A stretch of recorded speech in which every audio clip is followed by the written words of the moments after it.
Welcome back to the something episode of the Sketchbook Heroes with me, Elias. And me, Roberto. All right. We're really going strong with the Latin names. But I don't have the accent. No. No. Yeah, I'm racist without the accent. Me llamo Roberto. Hola. And Sketchbook Heroes is brought to you in collaboration with 21 Draw, the place to get master classes for your upping your drawing skills and ordering how to draw books. And also checking out their Instagram, 21 Draw, with snippets from those books that you mentioned. So check them out at 21-draw.com or at 21 Draw on Instagram. Hi, Chris. What up, bro? You know what to do. What you wearing? What you up No to? shit. Oh no, we don't have an HR department. It's fine. It's fine. Yeah. Everyone's Horrible. horrible. Horrible. It's like English with a Swedish bulle. bulle. I don't know. I don't know what we're talking about. Fuck it. Cue the music. Let's do this shit. Yes. They are two. They got shoes. They are true. What? What is that? Why? Why are we recording on Mondays? It's the stupidest day. Yeah, let's pick the day that we're all super pumped. It's so we can live through Monday. Cue the music. Save us. I thought you said kill the music. Kill the music. Why would that save us? Kill the audio. Play the music. Artists of the world unite. Step out of your comfort zone into the danger zone. They loved 80s cartoons. Even with beards and tattoos, you know they haven't changed at all. Filling sketchbooks every night, getting fed away they climb. Sketchbook hero, imagination burning. Sketchbook hero, sketchbook hero, pick up the sketchbook hero. They don't seem to have any life.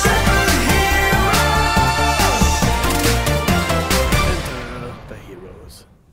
So how you been, bro? Stop laughing at everything. Okay, I'm back. Yeah, you sure? You back? You got Yeah, this? I'm back. I'm all good. Nothing new to report. Nothing of interest to report. There's nothing of interest ever to report. But we still managed to do it somehow. Yeah, I know. Yeah. So yeah. I don't know. I haven't done anything that is worth mentioning. Like the gym is almost finished. I think I said that last time on that terrible episode that we will never mention. That's yeah. You have about 60 to pick from. So. Yeah, exactly. But one of them sucks. And I'm just trying out Ilias Celsius things. They're all right, I guess. So yeah, what did I do this week? I worked way too much. Yeah, you worked with my friend Andreas. Yes, I did. Known as Böte. Böte, shout out, bro. Yeah, bro. Thank you for offering your skin and giving me money.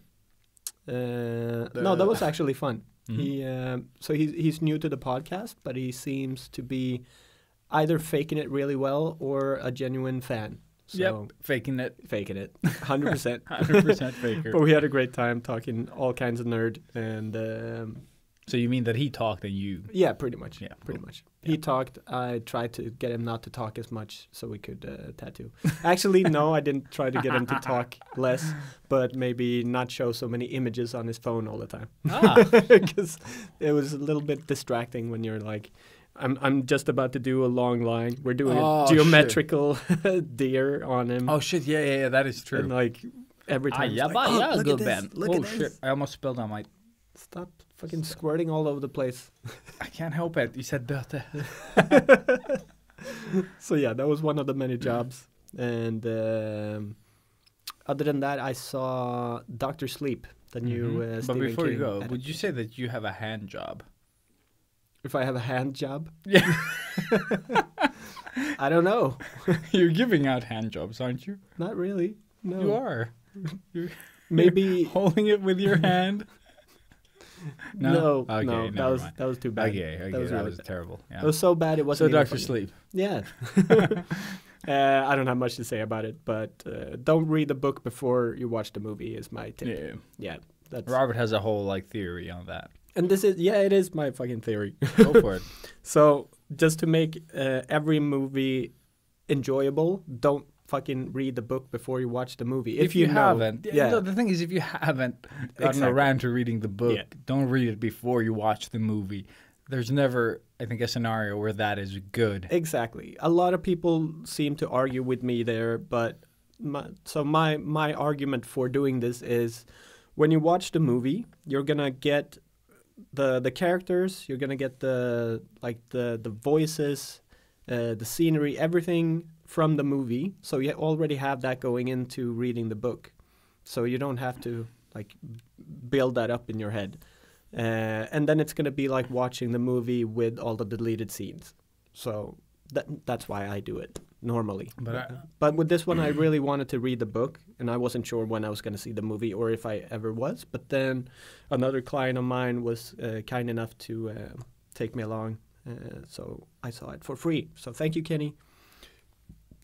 But yeah, because it was so fresh in my head, the book, it just really ruined the whole movie experience. But everybody else in the company or the party that we went to see it with loved it. So So they're stupid. yeah, I'm just gonna say that. I'm pretty sure I would love it too, because I normally love every movie. But Yeah, but I think the thing is, you either ruin the movie or you ruin the book. You know what I mean? Like you take away, because if the movie is heavily based on the book, then you're gonna ruin the ending. So like, Yeah. you know, reading the whole thing will, like, you'll know some of the answers without all the context. well, I guess that was the good thing, because I haven't finished the book yet. I still have like 2 hours left on the audiobook, so it's right near the end.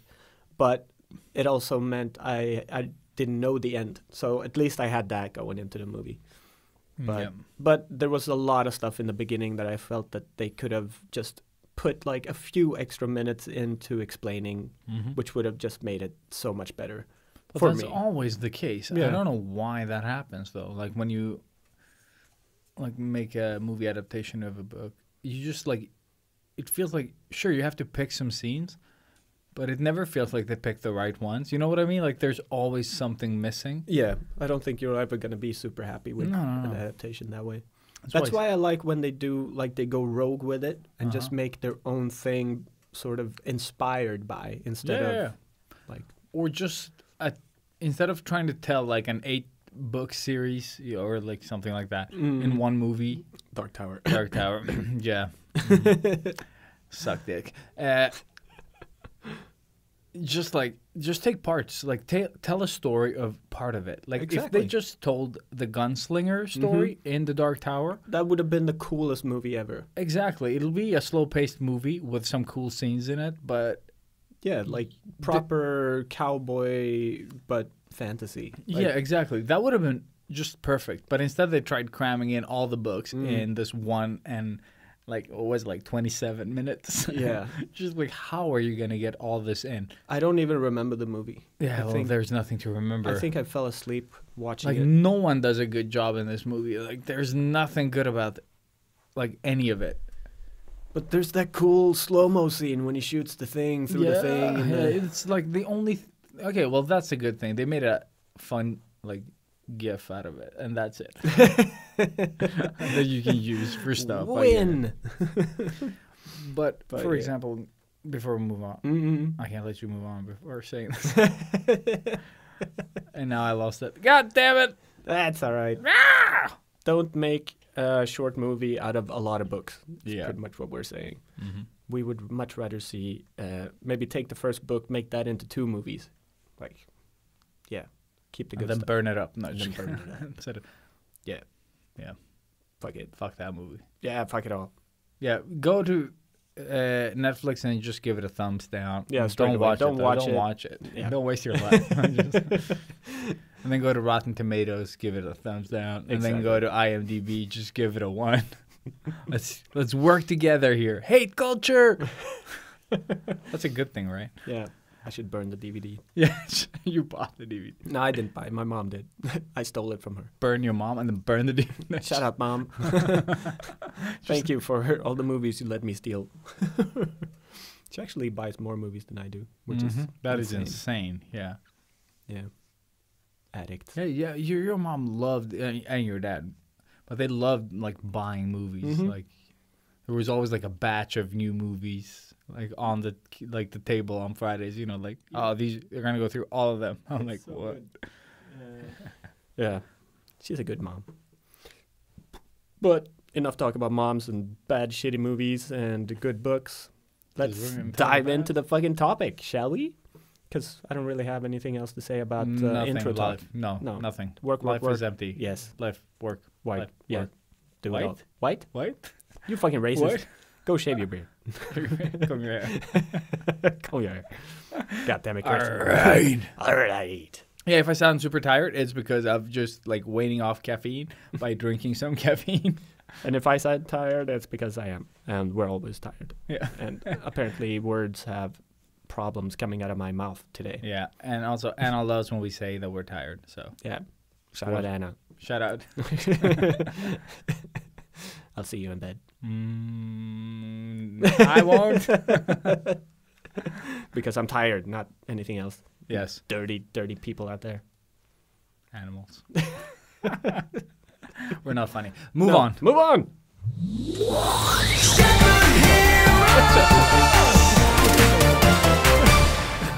All right. Yes. Yes, we're back. Hello. We're back. Hey. So, today's topic. Yeah, today's topic, Robert. Today we are topicing. The top of the topping. Yes, pretty much. What is sort of the dream, I guess, or the goal in life, or working dream goals? Goals thing. So, stuff with dreams and achieving them. Goals. And yeah, I don't know. Chasing the dream 2.0, motherfuckers. Pretty much. Or I guess we did chasing the dream. Now maybe living the dream, or something like that. What is the dream? I don't know. I don't fucking know. That's what we're gonna talk about.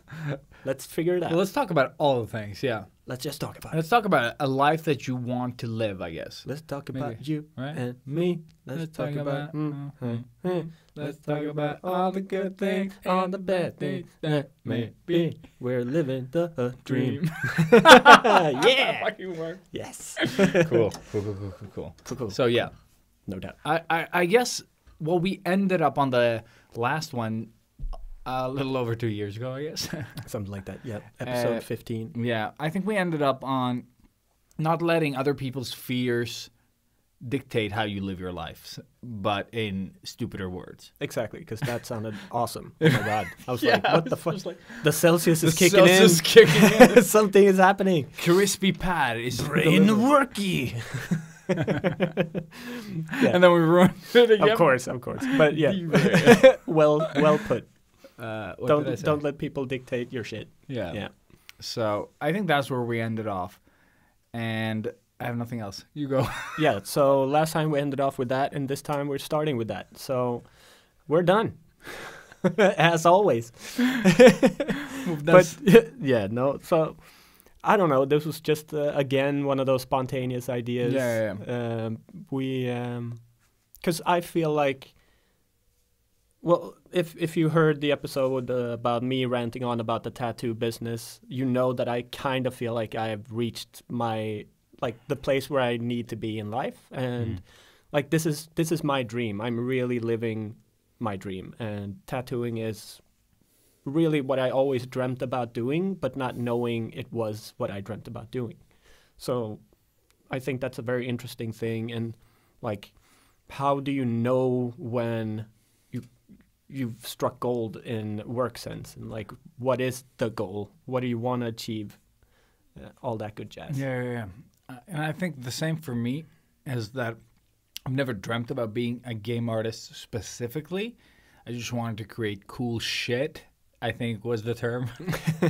And I'm in a good place, and I've taken and I made choices so that I can keep, like, my day job is fun. Like, I love my day job, so it's not like difficult to do my, like, you know, like waking up on a Monday and knowing you have to go to work, because I've made this an active decision. I still have the goal to do other stuff where I could live off of, you know, the podcast or just my art, you know, whatever it is. I still have that dream as well. But I've made sure that while I'm not, like, on my journey there, I'm doing fun shit still. You know, like earning money in a way that is inspiring. I don't know, and learning. But I guess, and that's also something that I wanted to ask you pretty much. Sort of, what is, if you had a dream work-wise, what would that be for you right now? Because, I mean, like I said, I found mine, but it still feels like you're still kind of... Yeah, I haven't. Like you haven't nailed down, The not thing is, to I my know what knowledge at least. I know what I want. I just don't know how to get there exactly. Because the thing is, I don't want to have a 40-hour work week. Like, I don't want that. I don't want to have to work 40 hours a week. What would be your goal for, like, how much would you prefer to work? The thing is, I just want to do cool projects, you know, like work on projects. Like, for example, like go down to Göteborg and work for a day, you know, So you do a do thing. smaller sprints and maybe work longer then, and then have Yeah, some exactly, more off exactly. time. And then have more off time, like having actual days where I can decide what I want to do from, you know, like dropping the kids off to school, and then until like I have to pick them up, or if I have to pick them up at all. Yeah. Like, I just want to be able to dictate or like plan that time however I want. Like, if I just want to sit and put like Cheetos in my belly button, I could do that, you know, like I don't eat Cheetos, but You do have a belly button, but I do have a belly Yeah, button. yeah. So that So- story applies. so you can definitely make that happen. But but I'm just saying that I want to be the master of my own time and how I spend it. And I've noticed, or I've realized, that family is super important to me. So if I can do what I want and then also be there for them and do like cool shit with them, it's perfect. Awesome. So, But I mean, that it doesn't sound like a difficult goal to reach. It's more about I don't know how to reach it. That's the thing. Like, I don't know if I'm going to do, you know, like workshops or talk, or because there are so many people out there that do it better, and that shouldn't discourage anyone from Of course doing not. it too. But the thing is, I haven't found what I'm looking for.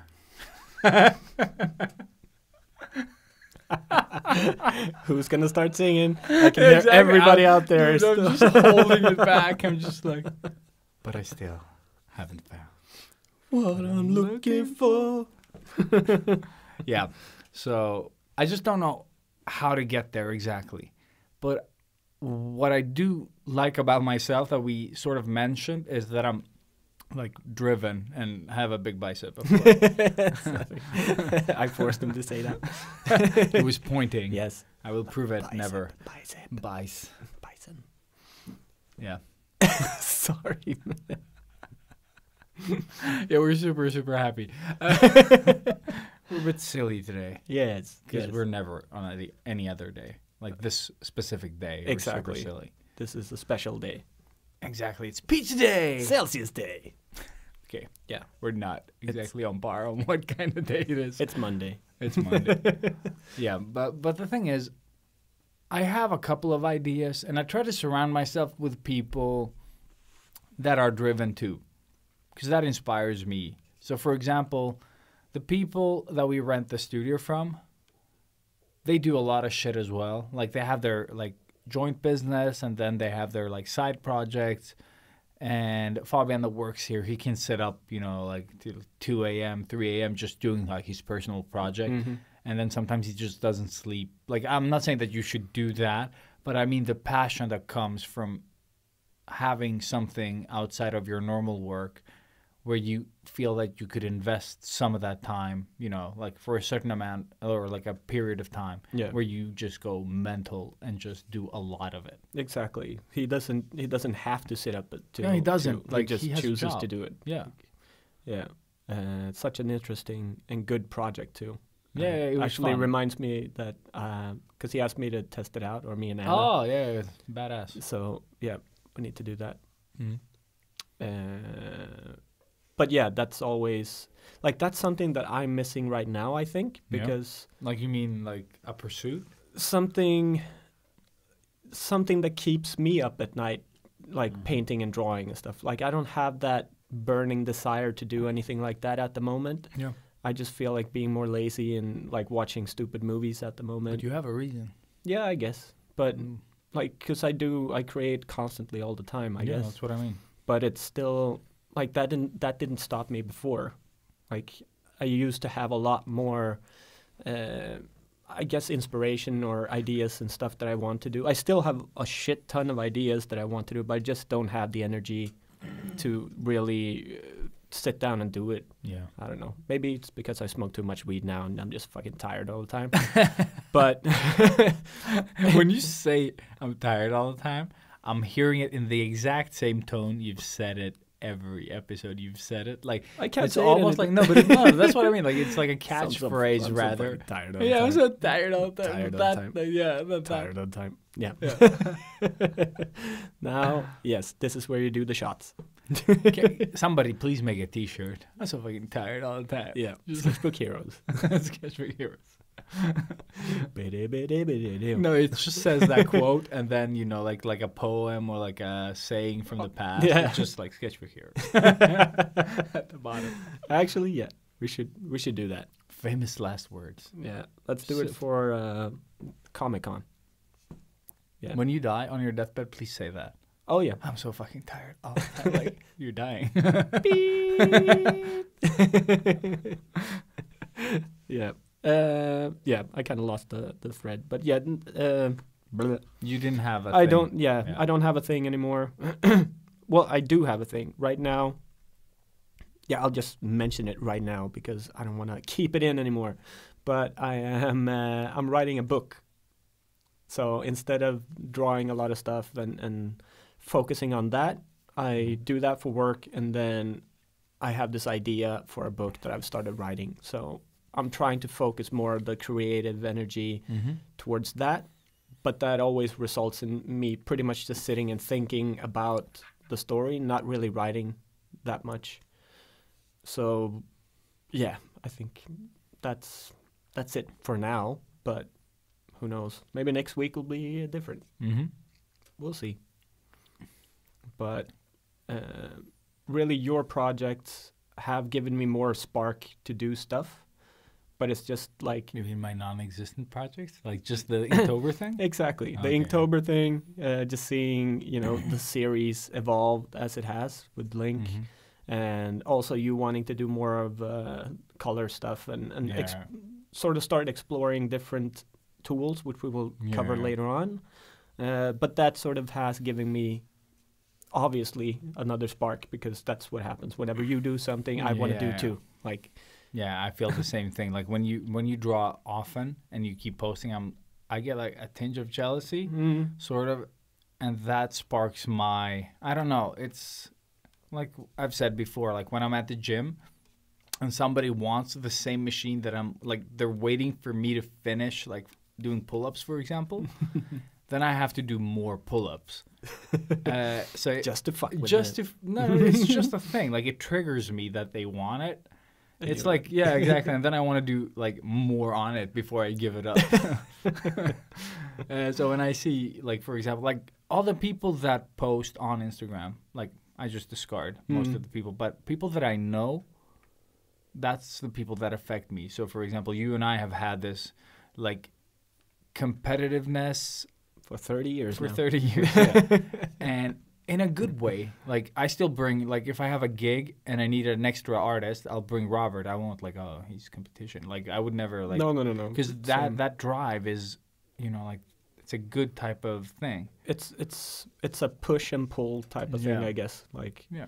I don't know. I can see us almost like climbing a mountain, but we only have a rope attached to us. Yeah, So exactly. you're climbing until you get tired, and then I take over. And then I you click, take- yeah. and we just go that way. and that's how we've always done it. analogy. Picture it in your mind. Yes, picture it. And if you haven't seen Free Solo, do it because it's fucking awesome. That's what I heard. Best documentary I've seen, I think.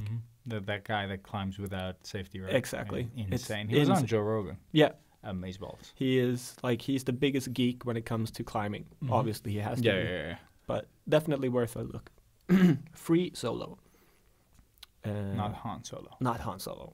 It's But I another mean, movie. because tying it back to the whole goals thing, that movie actually, it sort of represents pretty much the whole thing that I want to touch upon with this episode. Because he had that goal. Like, he envisioned climbing this huge fucking mountain with no safety net whatsoever, no ropes, just him on the mountain. Yeah. And he kept envisioning and trying and like, I don't know how many hundreds of times he's climbed this mountain with safety Yeah, gear exactly. on, and just kept envisioning doing it without anything. And then all of a sudden he gets a camera crew attached to this project, and now it's a new level of like, how do I reach or achieve this goal, but with the added pressure of the whole fucking world watching. Yeah. It's insane. Like, yeah, I don't want to say more than that. No, but watch the interview and find the episode on Joe Rogan. It's really good. Yeah, that's also really good. But I mean, the movie was Oscar winner. Yeah, so exactly. But I'm just saying that you watch the movie and then you listen to his thoughts, because I Definitely. think that is more genuine. And It's super Joe interesting. Rogan talks for a long time. Yeah. His guests. So There's also a little documentary about the documentary, like the process of making the think he movie, mentions that which as is well. just like 20 minutes or something, which I think you almost have to see it because you don't get the pressure that the camera crew is under. yeah.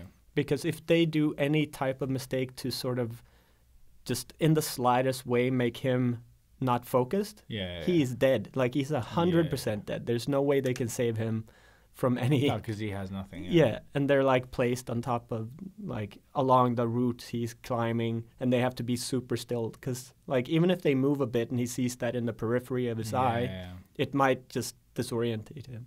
So yeah, it's so freaky. But yeah, enough talk about that shit. So yeah, goals, good. Yeah, but I would say, like, what are your goals? Like, we're reaching the end of 2019 for some reason. What the fuck happened there? I don't know. I Time had is definitely way more plans just for this year. fucking evaporating. Yeah. But we're old, so time passes fast. Yep. You're young, maybe. Hopefully, And savor it. so just, like, try to figure out what is it you want to do. You don't have to know how to get there. No, Like, that is way less important. Like, I have no idea what I'm doing still. I'm 35. I haven't figured anything out. Exactly. Apparently. But but I'm it just saying, still worked out, you know. Oh, definitely. And that's what I'm... If anything, that's what you need Yeah. to take from this episode, or from us, I guess. Yeah. That, like, we've been through a lot of shit, and we've had a lot of ups and downs throughout the careers that we've had, but we've always landed on our feet, and we've always made it somehow. And, like, yeah, I think right now we're at the best that we've ever had in our lives. Yeah, I think When so it comes too. to I think work so and, too. and life and all of this shit.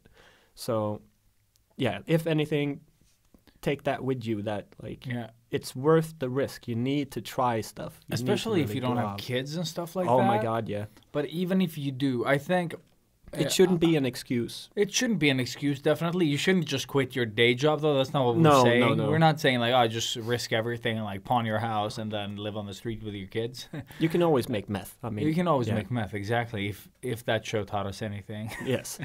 that you can break that. No. But what I'm saying is that there are ways to live a life that is your own. And like we said in the beginning, not someone else's expectations of what your life should be. Exactly. I think I started discovering that early 20s, like super early 20s, when I started removing friends Yeah. that I didn't want to hang with. But you've always been like a hipster in that sense, that you've always gone against the stream of But things. it wasn't intentional. It's just that it But annoyed it's me. just Yeah. but you've just always been that guy. Like, if everybody loves this movie, you probably are gonna hate it. Like, you know, It depends. Like, I love you A were Star a Is Born, and that is a movie that everyone Well, loves, but it's- it's stupid. It's an Like, amazing movie. I but love it's it. still stupid. Like it's like the story that's been told so many Of course, times. of But course. it works, and even I enjoyed it. You Yeah. know what I mean? But when you think, Cried like a when you fucking baby. analyze it, no, I'm just saying. Yeah. So did I. But what I'm saying is that if you analyze it, it's just the same shit over and over. Yes, they're yes, just it is. feeding us the same movie. There's they're just nothing like original in reskinning it. Yeah, Yeah. they're just reskinning it. Like take her out, she's old now, and put this lady in, and they Exactly. just throw it at you again. And Yeah. you're like, oh my god, this is really good. It's And so I'm like, fresh. yeah, it's. Oh my God, Lady Gaga. No, Yeah. that's what I'm saying. Like it's the same thing. Yeah, it's the same. But I lost my trail. Always. Yeah, I know. The derails are really fucking me We're up. really derailing nowadays. What were we saying? Yes, reaching the goals and Living the life you want to live, mhm. like, without expectations. And setting a goal for. I think that's where we're leading up towards setting a goal, because it's the end of the year. There's a whole new year coming just around the corner. What are your goals for next year, Yeah, and it doesn't have to be major shit. But I think, if any? Like, yeah, but when you're trying to, just like, interesting. let's say you want a certain thing, like you have a certain, you want to be an artist, you want to live off your own shit, whatever it is, don't make life like, I don't know what to call it, like don't live a shitty life until you reach your goal. Exactly. You have to make that journey in between kind of nice as well. You know yeah, what I mean? yeah. There's a fine line between being obsessive and sort of just achieving your goal, I guess. Yeah. Because sometimes that could sort of get a little bit out of hand, and you just go nuts with Yeah. reaching that goal, and you forget about all the important stuff, like you said, family. Family for me, at You know, least. You know. yeah. For me, it's definitely Anna, which is family. Now you reminded me of what, though. Oh, yeah. Family is also the same trap. And I'm not talking about, like, it can be a girlfriend, it can be your mom and dad, it can be, you know, like if you have an extended family, you know, a lot of people. I don't have a lot of family in Sweden. But that's what I wanted to say, is that we have all these people in our lives that are sometimes keeping us from what we want to do. And you shouldn't be afraid. Like, for me personally, I don't put a lot of value in family just like because of blood. No. Like that's not family to me. That's a process of making life, you know, like that That's anyone a can do. You can relative. just no, but you can just stick a dick in something, and a baby will grow eventually. You know, like depending on where you are in the sort of like the spectrum of your, like, what is it called? Ägglossning. Do it, Robert. Exactly. Yeah. Exactly. Ovulation. Ovulation, is that the word? Yeah. Who cares? Something. God. Yeah. Babies are not hard to make. For some people, it is, and for some, it's not. But I'm just saying that the act of just sticking your dick in things isn't that hard. No. And I don't put a lot of value in that coming from, like, my dad now is not my real dad, for example, but he's been enough of a dad to me to value that. You know what I mean? Yeah. And that's what I'm trying to say, is that the people in your life that actually invest in your well-being and supporting you in what you do, those are the people that I see as family. And Robert is like one of those people that we've been hanging since we were 5. And, you know, like, if it's been money, if it's been friendship, if it's been hard times, you know, like, we've always been there. And that's family to me. Yeah. Like, it doesn't have to be blood. Like, I think some people are like, oh, yeah, but we're family, so I have to stick through this shit. No, you No, don't. You you don't. don't. You really, really fucking don't. And I think that's something you realize when you get older as well. But some don't. Like, Yeah, that's what I'm yeah. saying. I'm just trying A to lot of- say that. A lot of people cling to family in that yeah, way, like in you that said. way, like blind trust and Yeah. like. But no, I've started letting go as well, like, because I remember we had this talk we before, had this talk, yeah. and just started realizing that, you know, you're becoming a very different individual from who they are, like, because Yeah. we're constantly changing and we're moving Mhm. with time, and in terms of like my family, or at least my folks, it feels Yeah, like yeah. they're stuck in their little bubble, Yeah, and nothing has happened the exactly. last 10 years or something. Yeah, and now you just feel like, you know, the world has moved on, but Mm-hmm. they're stuck there. So That's a Dark Tower reference. Yeah. Shut the fuck up, bro. there you go. But yeah, they just, you know, start to feel more naive and like, yeah. you know, I'm fine with them not giving a shit about like the world and stuff anymore, or hating Greta or whatever.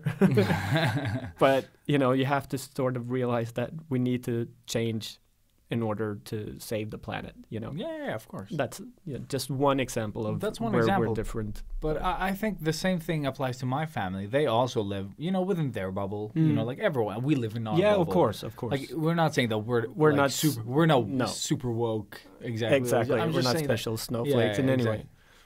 But my parents as well. Sometimes they say like the most racist shit. You know, like That's they exactly don't mean my to be, parents too. but they don't mean to be racist in that sense. They're just stuck in that. They're stuck yeah. in their way. Like they're lacking some information somewhere. Or, yeah, and some make- filter has Exactly. slipped off. They just don't give a shit anymore. Exactly. I think. And when they make remarks about like people's living conditions or just like how people choose to live their lives, not anything racist at all. Just like you don't know the full story, but you're Exactly. making absolutes. You're You're assuming. you're these- assuming shit exactly about these people. Exactly. And my parents do that all the time. Yeah. They can't be bothered to fucking read. They'll read like a headline on Facebook or some shit like that. Exactly. But and they then- won't read the whole thing. like most people on Facebook. Yeah, That's why I hate Facebook. that's true. That's true. But and stuff like that, you know, just like it Yeah, fires me up so same, bad. Yeah, same. it's just like Oh, man. oh. Horrible, really. Yeah, because they say some horrible shit that I would never stand for, Yeah. and I don't want that to be put on my kids because I want my kids to, you know, like if someone's gay, it's still the same person. You know, like Exactly. it doesn't doesn't- matter. Like if they're black, white, blah blah blah. Everyone has their thing. You know, like we're all different. And we're all equally special. But we're like, that's like exactly it. that's like, it's something that Anna kept saying before. Again, me talking about Anna all the time. no, I like it. But- It's become a thing now. It's Hi, Anna. like every single person on this planet is special because They you know are. Everyone's unique, odds yeah. of actually being born are like tremendous. You're like, I don't know how many billions to one shot it is, you know. It is like- a shot. Yeah, so like it could just as easily have been like the evil twin Robert that came out instead of me. Like I don't know. So like if you open up or widen your perspective a bit about how to think about things like this, it's gonna just, I don't know, make you a happier person. And I think the same Appreciate thing- things. No, but what we're saying is, if you're a person that always feels that you're being stepped on, or life is like you're always the person that never gets picked, you know, whatever it is in life that you feel that you're being left out.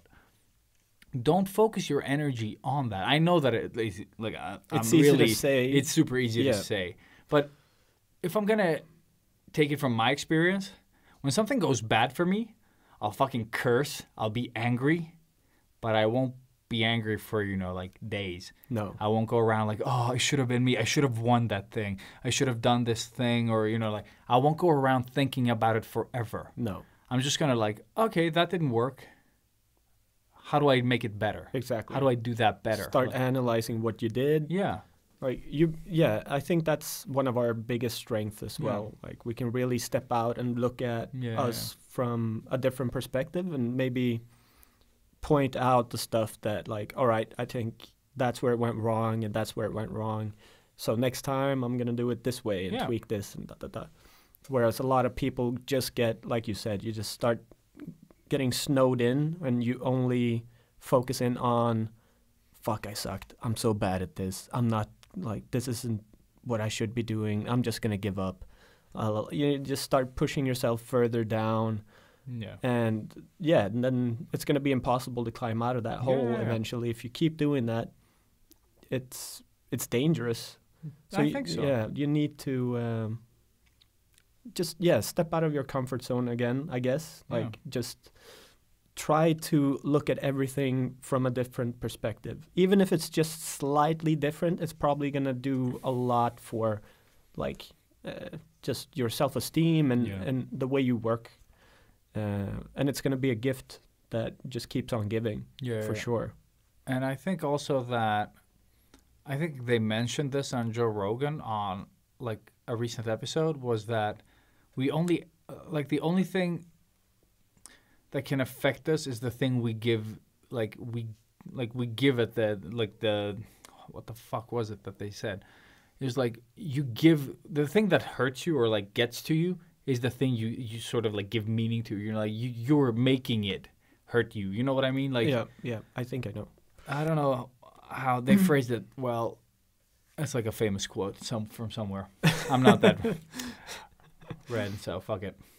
But what I'm saying is that, like, I know that it is hard, and when I was younger, you know, every defeat felt like a major thing, whereas now, like the same things, I'm seeing it more of like there's the end goal, and then there's some shit that I will try in between. And I will most likely fail a lot of these. Yeah. Until You're I gonna get to fail that, yeah. 99 out of 100 times probably, if not more. But- But I think it's also again because we've done this a lot of times. Yeah. We expect the failure. Yeah, you expect it. It's a part of the process, and you will just become richer mentally from the failure if you can just accept it and accept it. I guess it's a part of the process. And just to share, like a personal failure. Like I love this failure though. Like story time. I think I'm not sure if I've told this story here. I think I have, like early episodes. Let's like, say no. super It's a early, new, but brand new story. It's a brand new story. I used to work as a stuntman, and I was invited to like a studio where we were supposed to audition for this role. It wasn't a major role. We were supposed to be like teenagers partying out in the woods, and we would get killed. Awesome. That's awesome, right? That sounds like the best movie ever. Exactly. And it was I think they were called like the Valander movies. Oh, okay. The show, yeah. Yeah. Or the movie series, yeah. Yeah.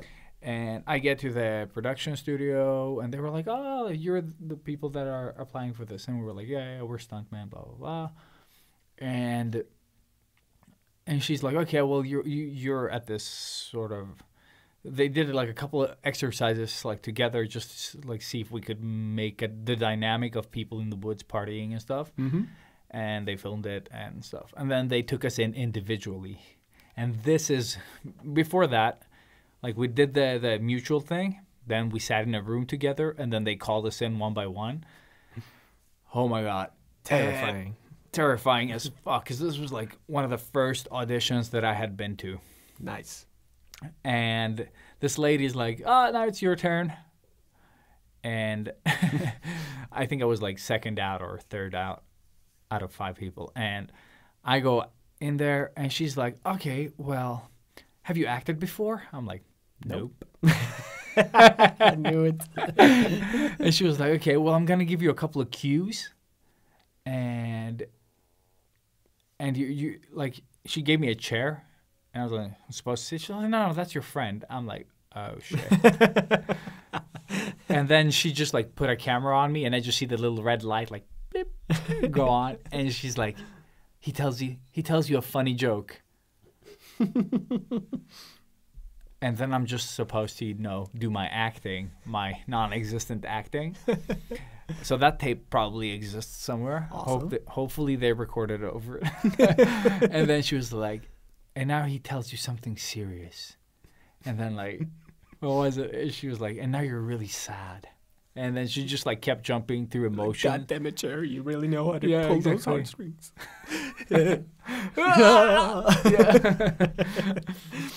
And yeah, she just kept going through like, she went through so many emotions that and then she was like, "And now you're scared, and you're backing up," and you're like, "What the fuck is happening?"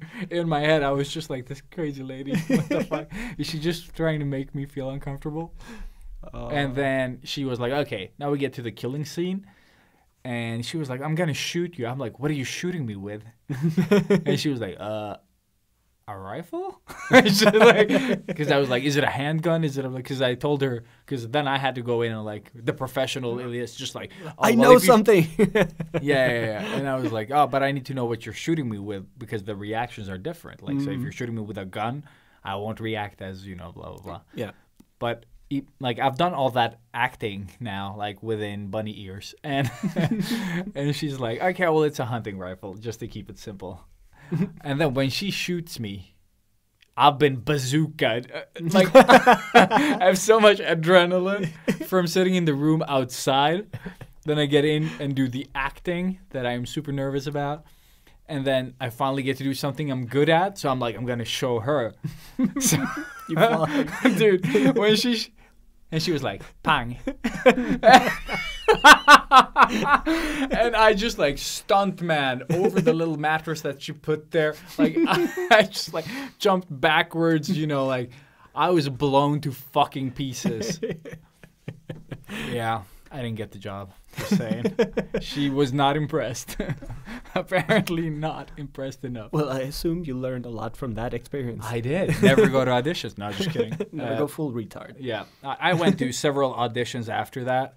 And I think there's only one other I failed miserably that I'm just not going to tell you about because it's not You gotta as save funny. those stories. Yeah. But what I'm saying is, like, you do several failures. You just don't do one. But then I thought, like, okay, I need to go in with a different mentality, and they don't know what to expect either. No, of course not. So the next one I went to was for an Amnesty commercial thing, and I think I came in late because they were like, oh, we've had a lot of people, but we'll just do it quickly just to get it over. And then I did. I think they wanted me to. Yeah, they told me that you have invisible restraints. You're trying to hurt someone, like you're trying to hit them, punch them, but you have invisible restraints. And this stuff I can do. Like I was way calmer this time because this was just like, Jackie Chan stuff. I know this. Like when they pull the rope and you Yeah. fall like flat. Flunk. Yeah, and this is shit that I've practiced so many times. And so I was like pretending to like punch, and then you tense up and your hand freezes, mid punch, and you do a couple of these things, and then I did a couple of scenes just pretty much as they play out in that commercial later, but they were just like, yes, you're the guy, just like immediately. Perfect. They were like, just gave me the papers, show up here, this is the money, this is the thing, and it was good. So, Sweet. like these two gigs are not far apart. No. So in one, I felt like a fucking, like imposter and a loser, and I got a great story though. And on the other one, I just ace it. So you see like two similar incidents with amazingly different results. Yeah. In one, when I left, I was like, fucking champ, yo, bro.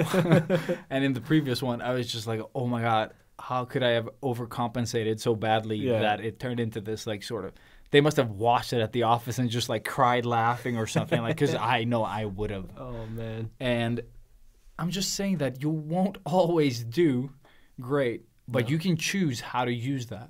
Exactly. Yeah, and that's something that I think we're going to always keep pushing on people as well. I think so. Because I feel like that's something that is slowly disappearing through the generational shifts.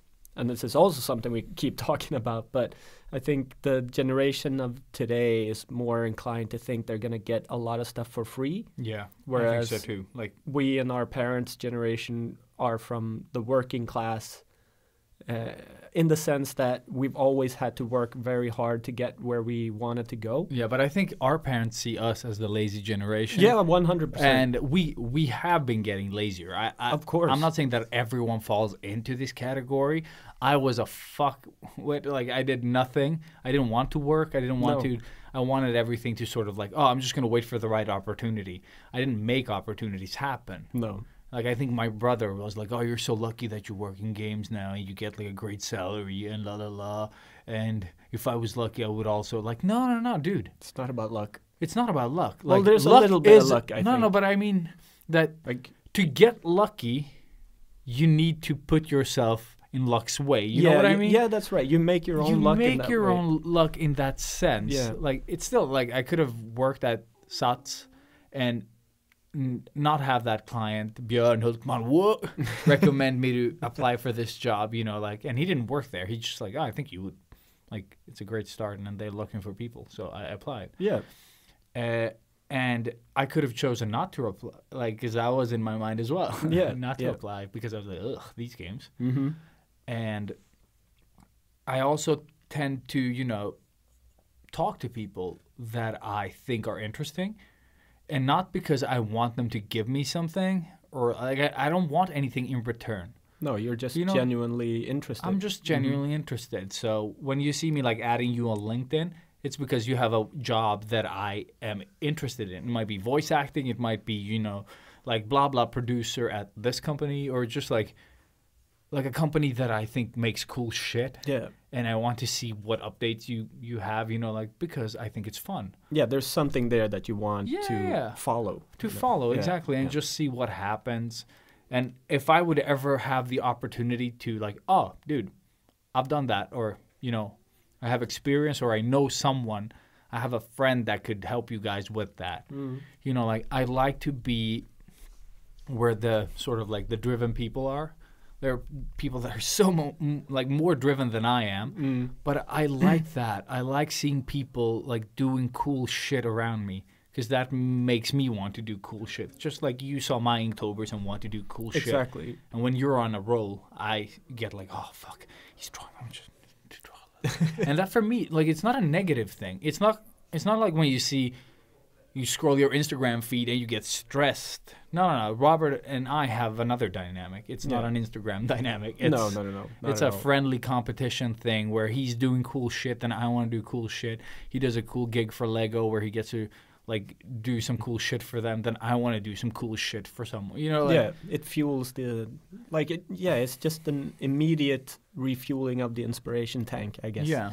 So yeah, and it's like I said, we've always been that way, Mm. and I'm so grateful we had that, still have that. Same. Yeah. And I think something that you and I have that, because I can still sometimes when I see people posting like, oh, I'm looking for an artist for this gig and stuff like that. There are people that post that stuff, trying to get like other friends and you know, to help each other out. Mm. But then I've seen the exact opposite, where people are like, oh no, they're competition. I'm not gonna tell anyone about this job. Yeah, I'm just exactly. gonna like hold everything to myself. And I've never in my working experience helped a friend and it backfired on me. No, You know what I mean? like how could it? How could it, right? Yeah. Like when I help a friend, this is again like my family has taught me not to be an ass, and it's not because they tried to teach me this, but it's like what I've learned from my family is like when they do something for you, I'm not saying that they're like this always, but on occasion they're like, oh well, I do this for people and nobody ever does blah blah blah for me and and that They fucking expect- poisonous way of thinking. Mm.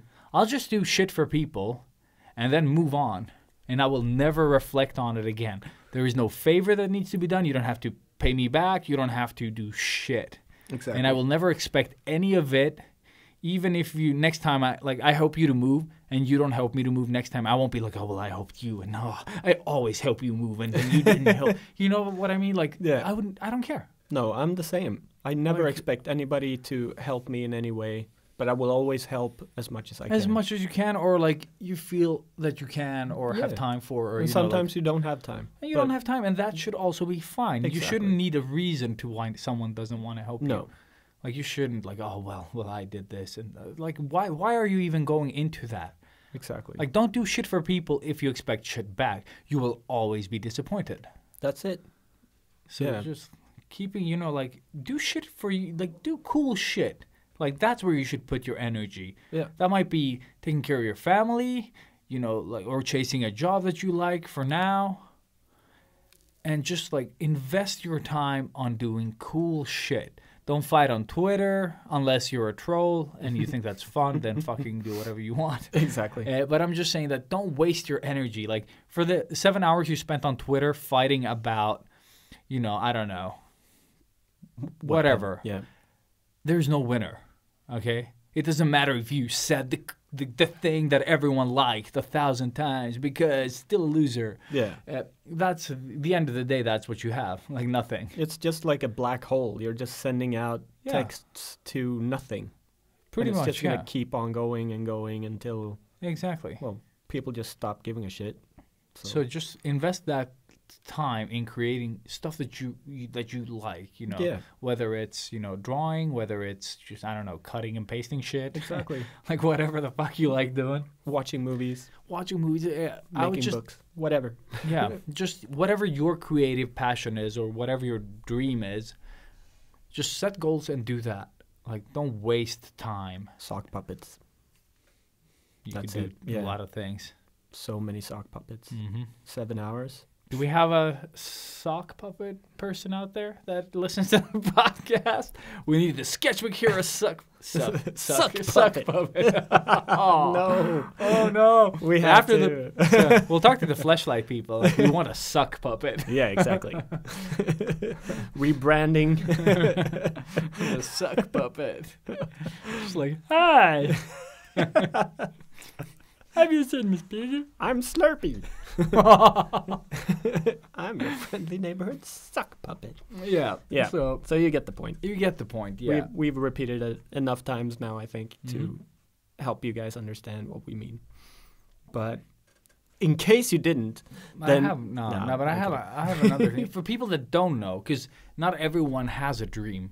no. Not everyone has a hobby that is drawing. That is. No, but, like you might not even know what it is. Yeah. Like, again, I can only speak from my own experience, but the tattoo business wasn't Yeah. something that I thought I would ever Actively, do. Yeah, aim for. Exactly. And then, the ex just blurted out, why don't you try tattooing, like, for reals? And then it just clicked. Yeah. Yeah. And I think when it comes to that, is that try shit. Do Exactly. all the Yeah. things. Exactly. Because while you're busy doing shit, life will get clearer. Mhm. You know what I mean? Like, oh, I like this. I hate this. Exactly. It's it sort of ties back into the school thing where Yeah. you go to school to know That's what you... the episode, isn't it? Oh, yeah. That's it. That's the fucking Fuck, episode. that's Yeah, we've it. been trying to think about. We have an extra episode in the pipe that we haven't posted, That's and we it. couldn't think of it. school one. The school one. Fuck. That Good. makes sense. Good. Finally. Well, it's been like 2 weeks. We can't think Yes. of what the extra Oh my episode we have. God. In. How frustrating. Mhm. But yeah, like in that episode, we talk about, or I talk about school being a form of elimination process of stuff that you don't want to do. Mhm. So you go to school to try different things and really figure out, oh, I hate this, I hate this, I hate this. I could work with this, but I hate this and I hate this. Yeah. Then you're this type of artist. Or Exactly. This type You of. just help eliminate all those things. And like Elias was saying, just more life experience. Keep trying different things. I even Eventually, yeah. eventually you're gonna find the thing. Hopefully, Mhm. but yeah, do your thing. Yeah. What's your thing? I just realized when we started off, like me and Rob were talking about the future of what we wanted to be and do, and we were gonna make comics and shit. And I really wanted to make comics because Joe Mad was doing it, and I still J. Scott do, Campbell. kind of. But when I tried it, I just realized, like, holy shit, the type of commitment it takes to make comics. I don't have that. No, Like I have same. a lot of like craziness in me that can drive projects, but I don't have the kind of crazy that No. drives comics No, to that happen. it really is a totally different level of fucking crazy Isn't it? and Yeah. commitment. Like, because it is, well, obviously you get faster when you like get into it. Sure, but I think But it's a lot of work It's still probably that needs to at be done. least 12 hours a day of just Yeah. sitting drawing, and then sleeping, and then going up and doing it Unless you're again. one of those artists, that can the way that I draw my links, I know I've seen comic book artists that draw in the same manner, like they just like whip. It's just Good. super quick. and Yeah, it's done. and then there's the one that pencil and ink and do all the things, and it takes forever. yeah. And I just didn't have that in me, and I'm that type of artist. You know, like I can do the links like that, but then if I have to tell a story and make it look, you know, like in a certain, Yeah, like exactly. I'm fucked. Then it slows down. You know, like it's so difficult. 200%. And especially because I don't know if I've actually talked that much about it. Have I mentioned the comics project in the podcast? Do you remember if I Which did? comics project? Because I have 2 scripts. Yeah, you did. You were working together with that guy. Rex that Ogle. wrote- yeah, exactly. And he So- wrote like a couple different scripts, and I think you even gave us like a short, Like a little synopsis of it. of what was The story. yeah. But It was anyways, one about an office and shit. And yeah, it was exactly. Awesome, That was the first one, and then I got a second one now that I went to Australia, Mm-hmm. which is also really cool. But it was a lot simpler than the Office one, and I was like, well, now I have like a full year of nothing to do, so this is the best time ever for me to do this. Wah, wah. I get the script, I start sketching it out, and I'm like, yeah, I got a pretty good idea of how this is gonna work. I redrew the first page 7 times probably, and then I just gave up. Like, I just can't get past. Like, I don't know if it's the pressure because, like, he's a legitimate author. Like, he has a lot of He's- published books, and he's worked for both DC and Marvel. So I always felt the pressure when I get a script from him. Whereas he's the total opposite, and he's just like, yeah, I just wrote this. Like, I'd love for you to do something with me, and then like we're gonna split the profits evenly, and if it makes money, it makes money. If it doesn't, then we've had a like it's nothing. yeah. Don't think too much about it.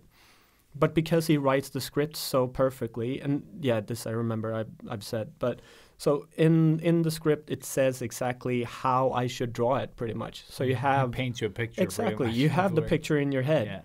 which I think adds even more pressure because I want to deliver the picture that he has in his head, In his head, yeah. and it's just it never is on par with what my thoughts. But how do you do this? Do you like thumbnail them out, Yeah, all the yeah. panels, and then take it from there? Yeah. That's what I did. So I thumbnailed the first 3 pages, or I think I've even thumbnailed this whole book because it was a pretty short story.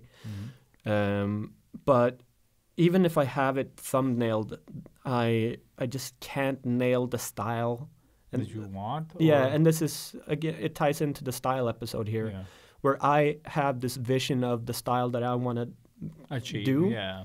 and this really it harkens back to the Joe Mad or Yeah. J. Scott Campbell, you know, just the gods of comic books that we grew Yeah, up you're with. putting the thresh or the bar too high. and then- Exactly.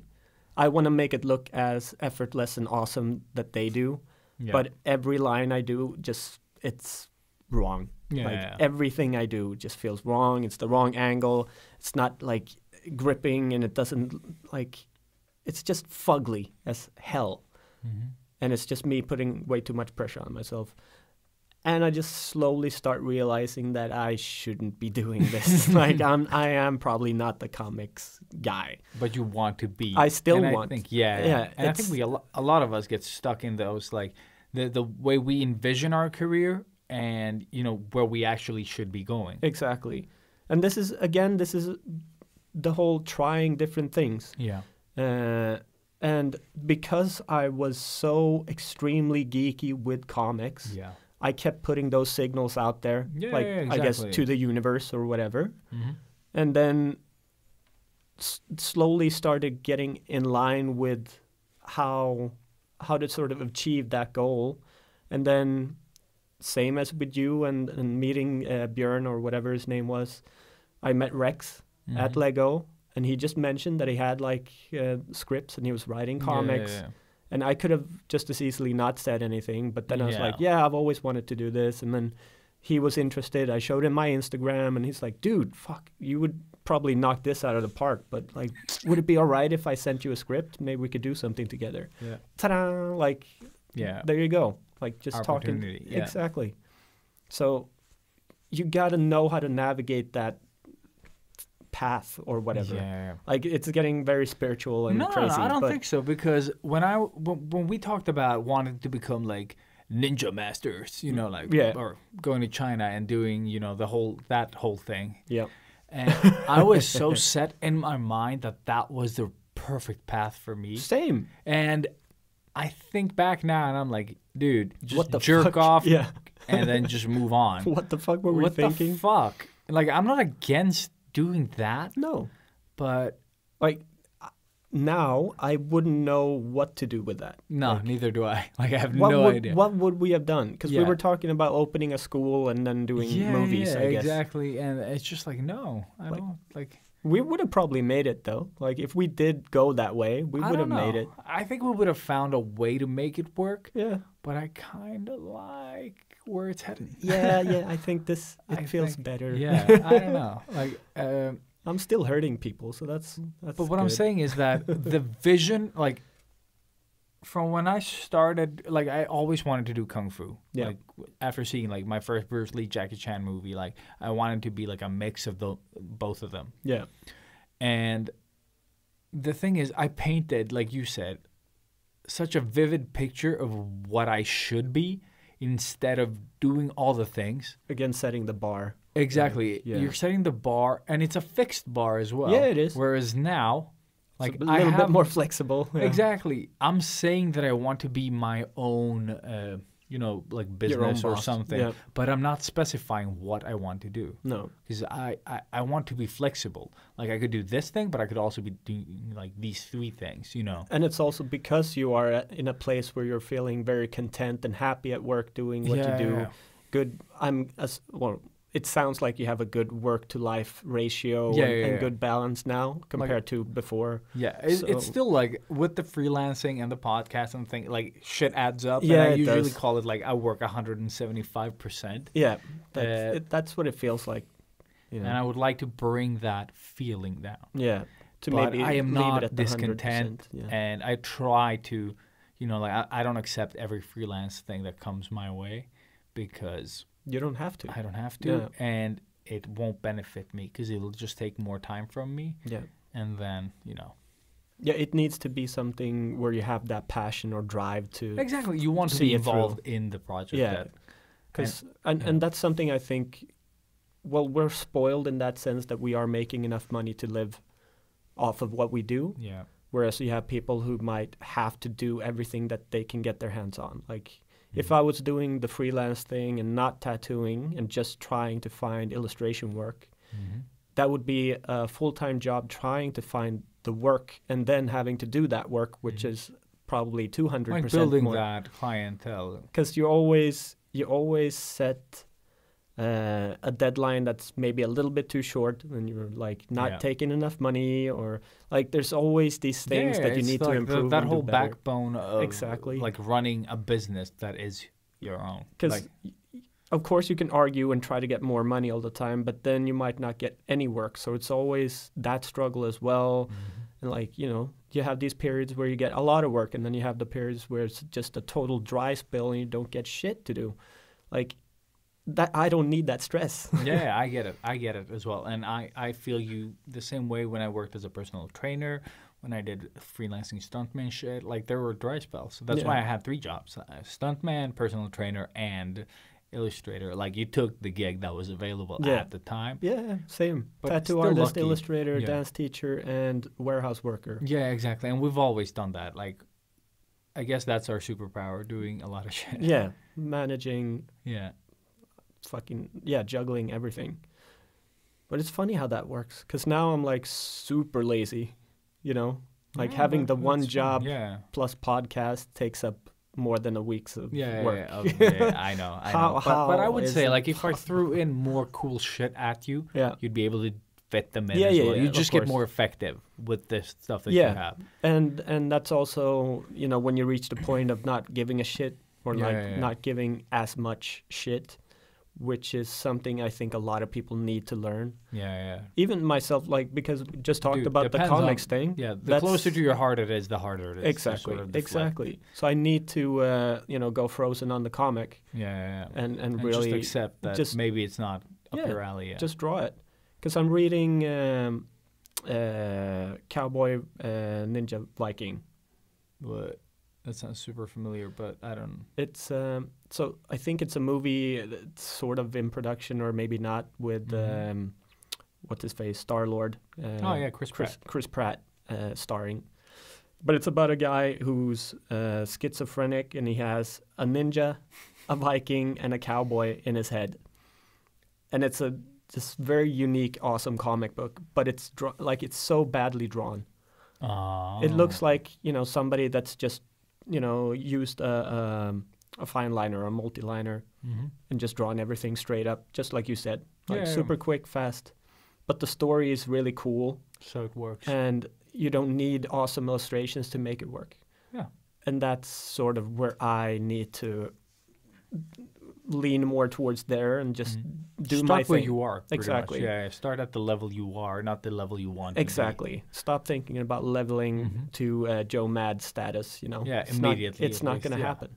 Like, I'm pretty sure I'm never, ever going to be able to be But that's that good. But it's also because I've set the bar But way that too good high. in his style, Yeah, you won't exactly. be. But in yours, you might. You know what I mean? Yeah, I guess. Because I think that's because it's again about like that's his way of drawing. Mm. So that comes like he understands the anatomy behind his thinking. You know what I mean? Yeah, Whereas you don't have 100%. that. It's like when Yeah. people mimic, like for example, Loish that everyone knows. There are so many Loish clones out there. Mm-hmm. You see it, but there is something missing in those like works. Exactly. Like Yeah. you see that where the inspiration is, and it's fine to like you do that for a couple of years, because everyone has. I had my J. Scott Campbell period when I was 14, and Yeah.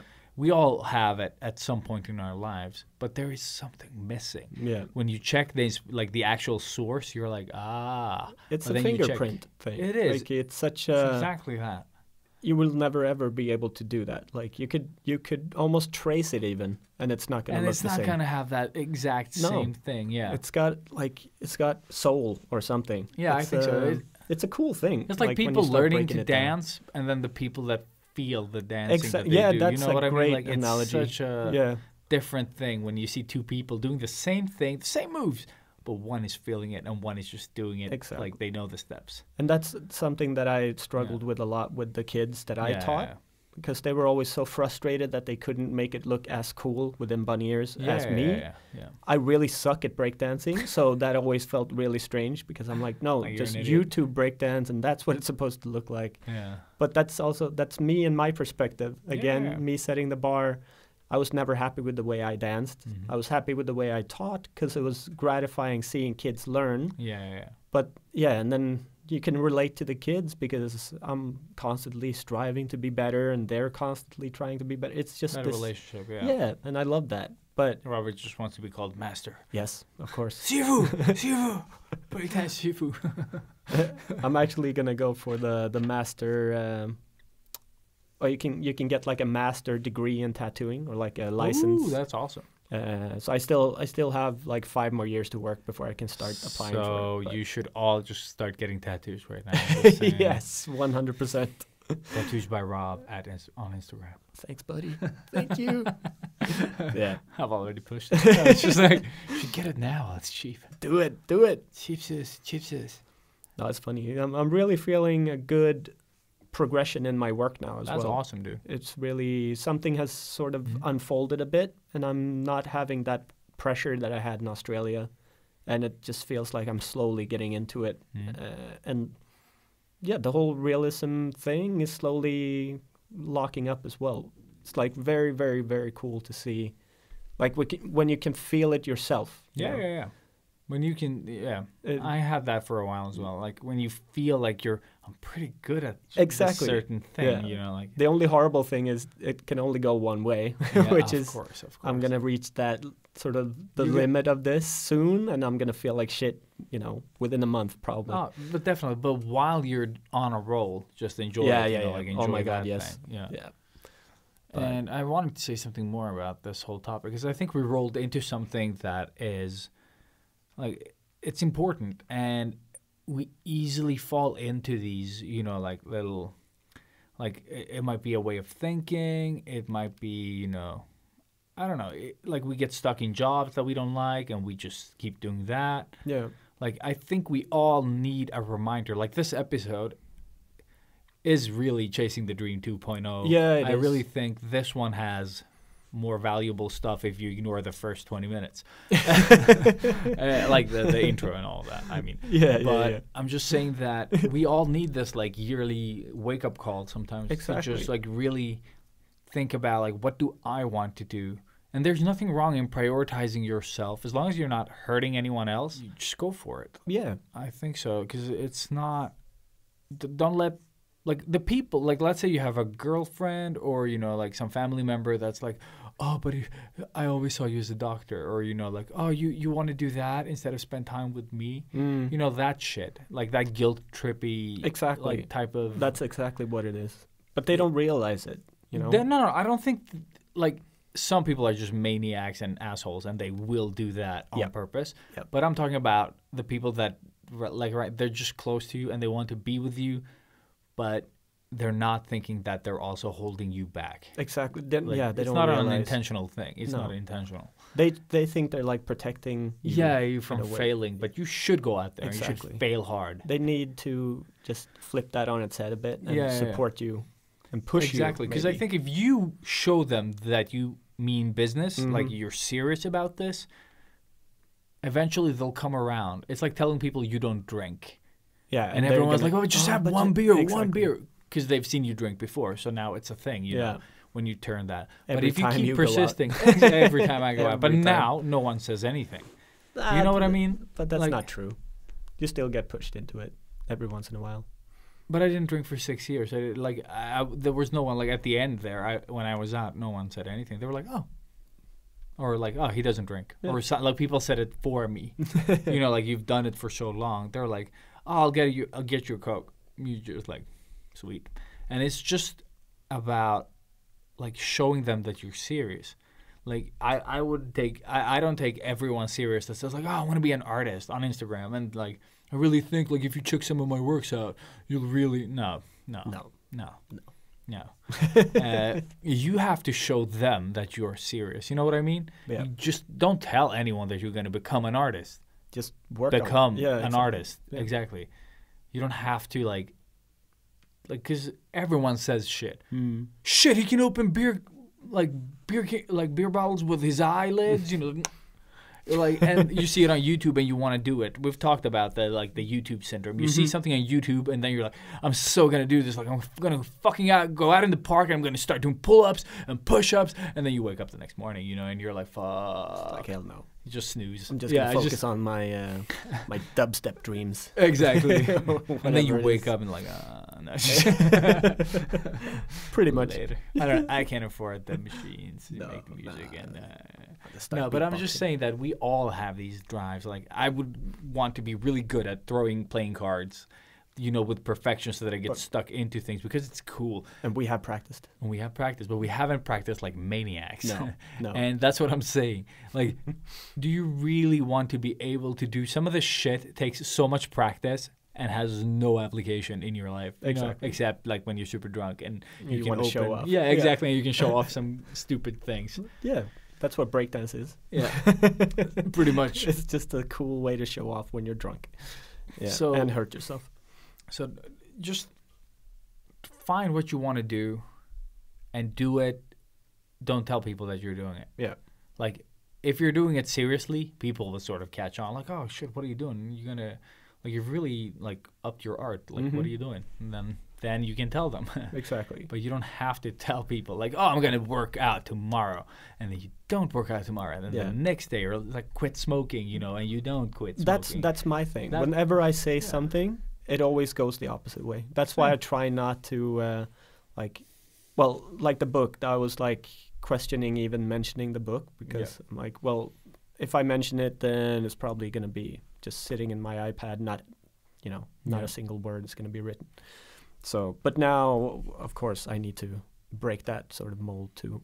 But that was the whole thing about moving to Australia as well. Like it was a part of me trying to really figure out if it was tattooing that was the calling, or am I okay with moving past and doing something different? Yeah. So going back to school was a good way to sort of really check out if should I be doing something else or no? And definitely 100% no. Then I want to ask you again, because this is, I think, something that a lot of people out there are stuck in. Jobs. Yeah. Jobs that they hate. Oh yeah. Oh my And God. I personally don't like the 40-hour work week. I don't think but anybody I does. also- exactly. But I'm also satisfied with my 40-hour work week. You know yeah. what I mean? Yeah. And I've had, I think my total job count is like between 25 and 30 different jobs, big and small, you know. Yeah. And that's a lot insane. of jobs. Yeah. And I'm just asking, like, from your first sort of, because you had a job, like your first job, for a very long time. Yeah, pretty much. And I'm just thinking, like, what made you step out of that comfort zone? Because So- you worked there for way too long. 10 years. Yeah. Yeah. That is insane. I haven't even worked 10 years anywhere. So that was me working as a lumberyard salesperson ish, like within just construction material and Yeah. stuff. So driving a forklift and making Cutting wood, yeah. packages Yeah. and cutting wood.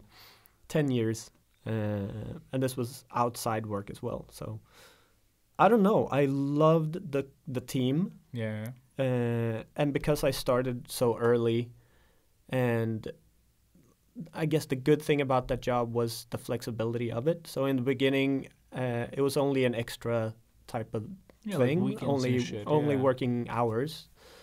So whenever I had time to work, I could work, which was really cool. Which made me work more for some reason. Like I didn't take any time off because I wanted to make money, and because I could, like, it was right opposite or just on the other side of the road from the school I was studying at, so I could just go directly after school and work. But I think why I stayed there was because it was very convenient, and I was studying and traveling a lot, so it's just nice to have that sort of fall back onto, and it dragged out for way too long. But we did do a lot of illustration stuff in, like, on top of that. Yeah. And that's how we got the first, like, our greeting card job was through that job. Good story. Yeah. So I don't know. It was But what made you Definitely- decide when you quit? What was your next? What was your plan? so I was headhunted for my position at True Stories. Was this- that that when was- you left them? Yeah, Shit. because so I was at the last few months of school. I was doing my, like, the big graduation Yeah. thing, like the work you do to actually get your bachelor's degree, and that fell apart big time. And I was like, well, I could stay in school and just watch everybody else work, or I could sort of quit a few weeks ahead and start working to just make money and then try to get it, a little bit further on. So that's what I did. So I went back to school. School ended. I'm sorry, I went back to work. School ended.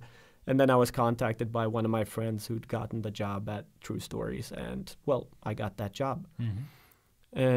So because they guaranteed a monthly salary, I signed a contract, everything. And I didn't have a contract with the construction place. Oh shit. So Yeah, that's weird. I was like, well, technically I could start working as an artist tomorrow. Yeah. And they were like, well, if you can do that, you get the job. I was like, well, then I'll see you tomorrow. Yeah. So I just went, I went to do the interview during my lunch break, came back, quit the same day, just like, well, sorry guys, or kind of fuck you all. I'm kind of sick of all this shit.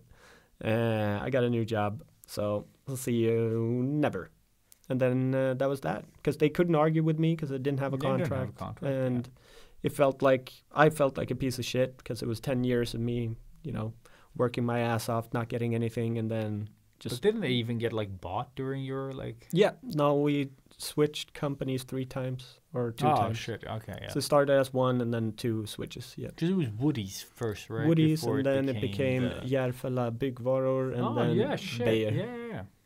So yeah, I was a part of a two major- generation yeah. switch thing. I don't know, Yeah. Whatever. whatever. Fuck But it. that's what I'm saying, and just like the why you choose to move on instead of like, oh, I get paid every month.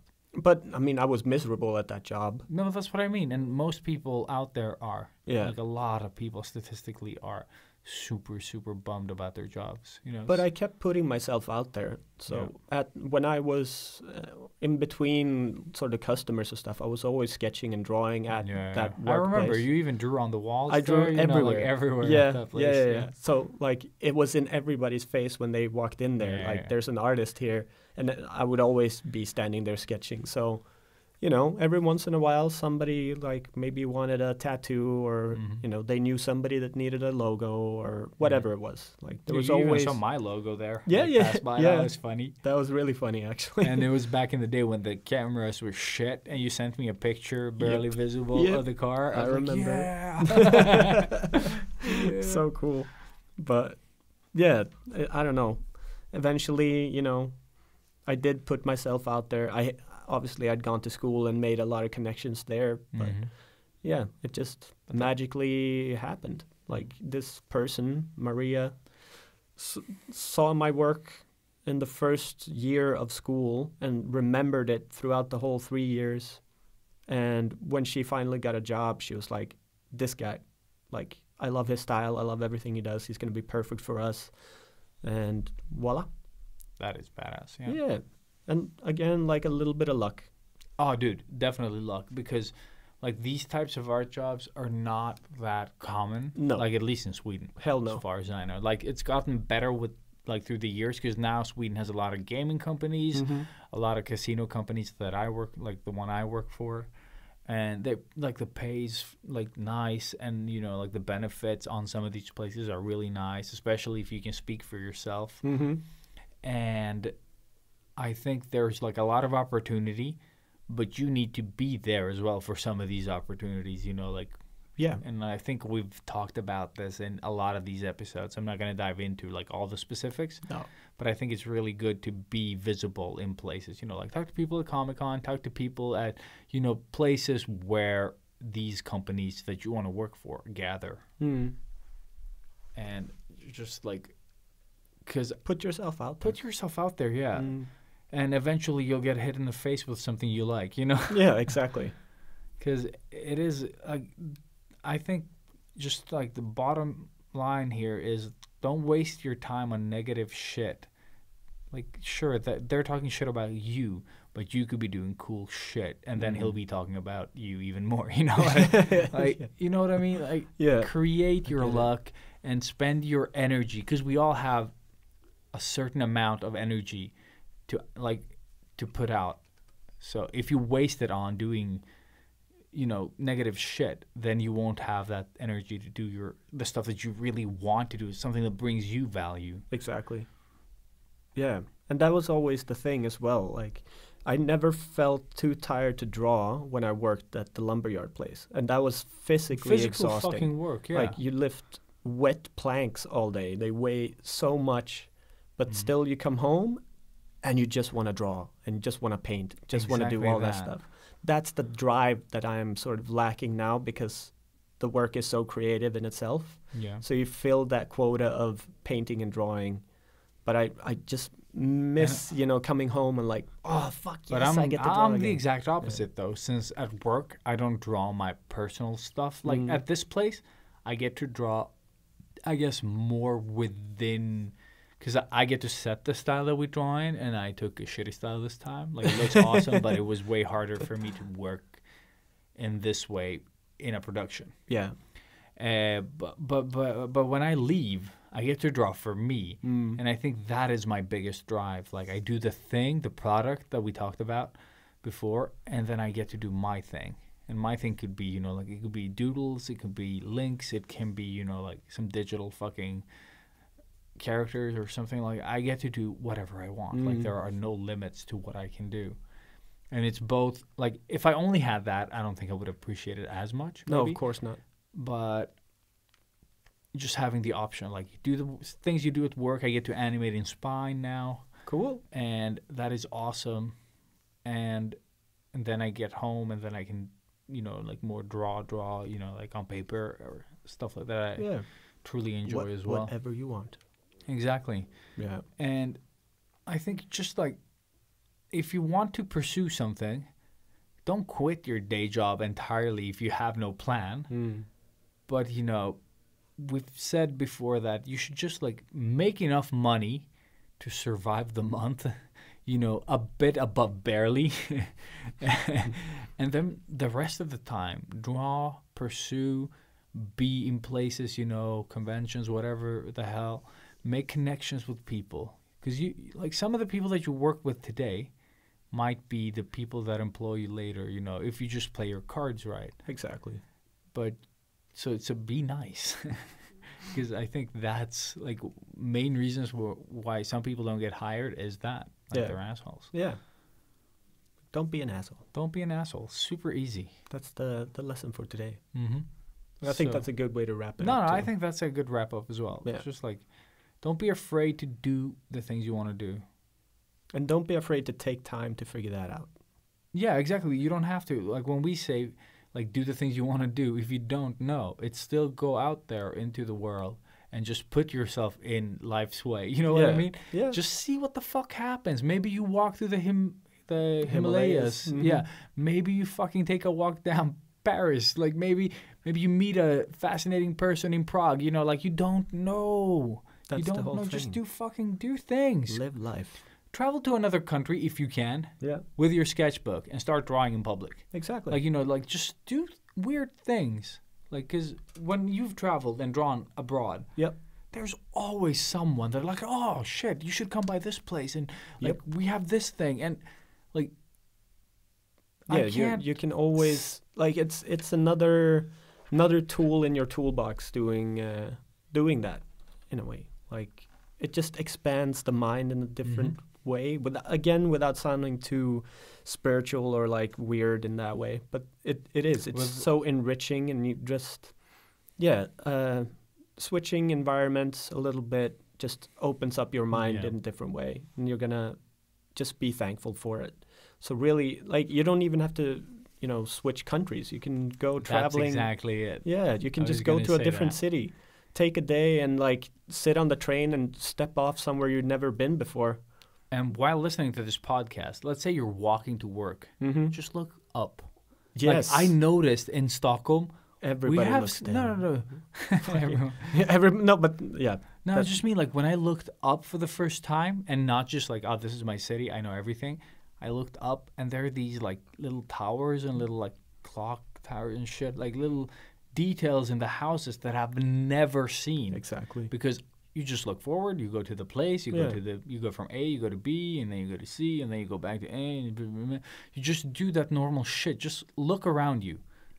There are details. There's like beauty and shit that you haven't fucking seen because you never look up. You know what I mean? Yeah, Like, exactly. and It's that gonna w- make you feel better. Yeah. Like, So yeah, be awesome. that's it. Don't be an ass. Be awesome. Be awesome. And with Yeah. that said, Yeah, and with that said, I guess that's the topic. I think we got some cool shit out of that.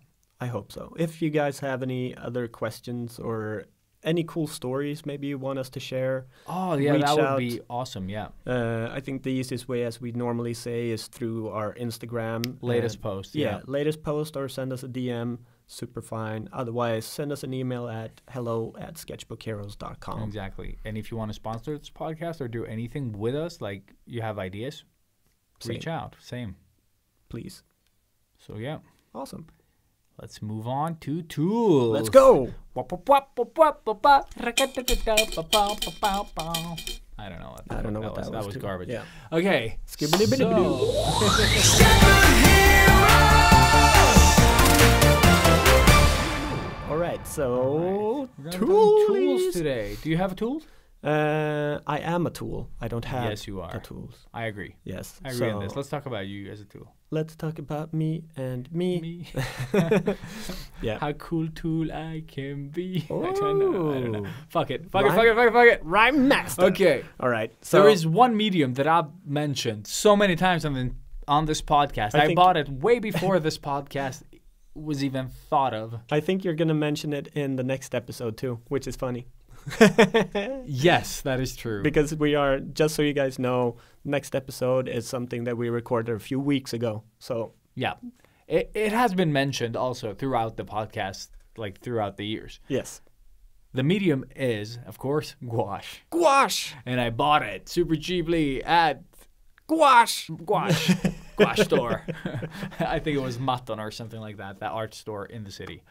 One of the art stores in the city. Check it out. Check it out. Maton. Maton Boutique. I have no idea what it's called. Except I bought it there. It wasn't the cheapest because the cheapest was like $3 and I bought the one for $4. And then there was actual good ones for like money. And I didn't buy that one because I know myself. Like, so I was about 30. You need to try it first. Yeah. And I was around 30 years old, or, like 29, and I bought this shit, and I never used it. And I've been talking about it endlessly. And now the And day has now- finally come. And I even did it live on Instagram. Of course. You needed the Because motivation. I needed the motivation, yeah. Because I thought, like, I'm just going to lay on the sofa and eat ice cream. And I didn't. I just pressed the live thing, and then I was like, okay, now I have to do it. And then... so, All yeah, right. I fucking tried it out. And usually my problem with painting is that I don't know what to draw.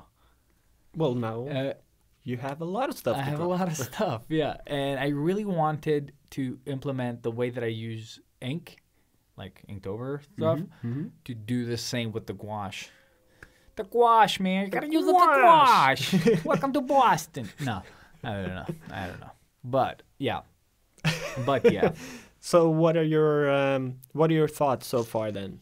You've only done the one piece, right? I've only done that, Yeah. and it gave me so many, like, aha. Mhm. I didn't even know what the difference between that shit and acrylics was. Well, now you do. Now I do. Or and it's- hopefully. No, but I think it's more about consistency, like the end result. Like one is matte and one, like, I would say gouache is more like watercolor, whereas gouache turns into this plasticky thing when it dries. Yeah. And once it dries, it's there to stay. Yeah. So I would say that gouache, that everyone's like, oh, it's so hard to work with. It fucking isn't.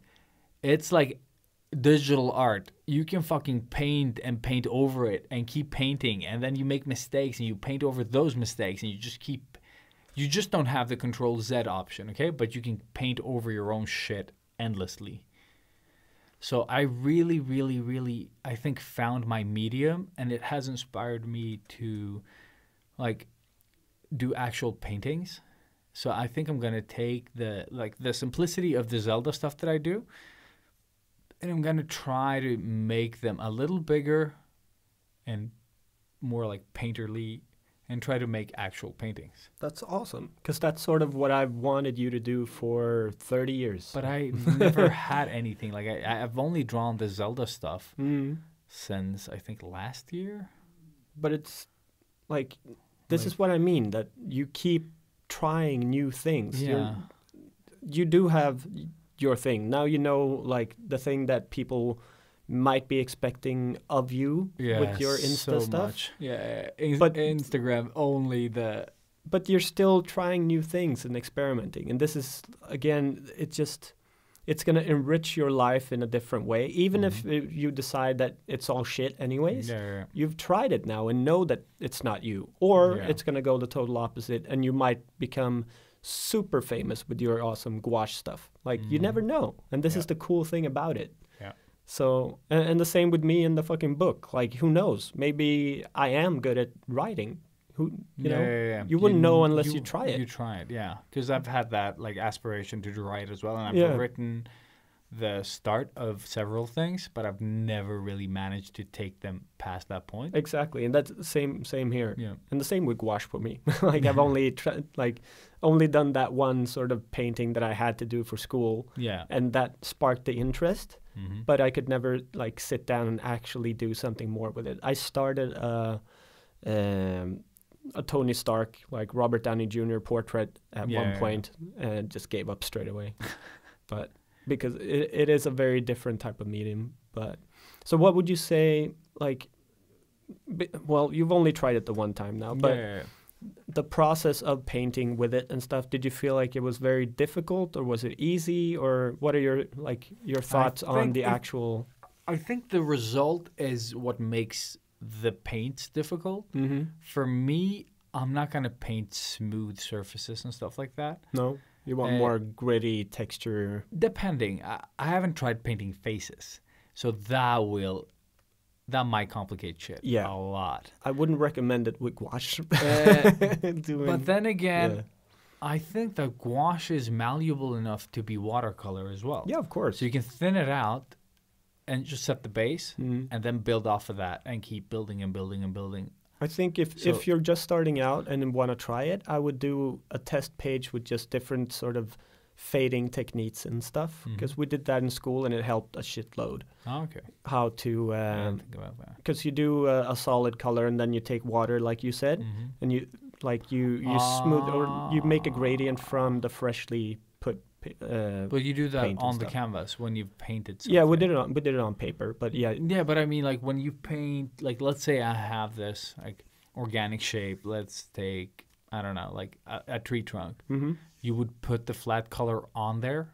Like, do you just fill the middle, for example, and then fade it out towards the edges, or do you like fill the whole thing? Because where are you supposed to push the color? You know what I mean? yeah, that's the thing. You need to, because these colors are super solid. So the way I tried to explain it to you before was almost like painting in Photoshop with layers. So Yeah, you exactly. you fill the big area with color first, and then Okay, you okay, go like a in base color, yeah. and go darker with the shadows on top. And, Okay. Sort of yeah, yeah. sculpt it that way. Okay, or that's how the I way. That's how I learned. do some of the stuff that I Yep. did.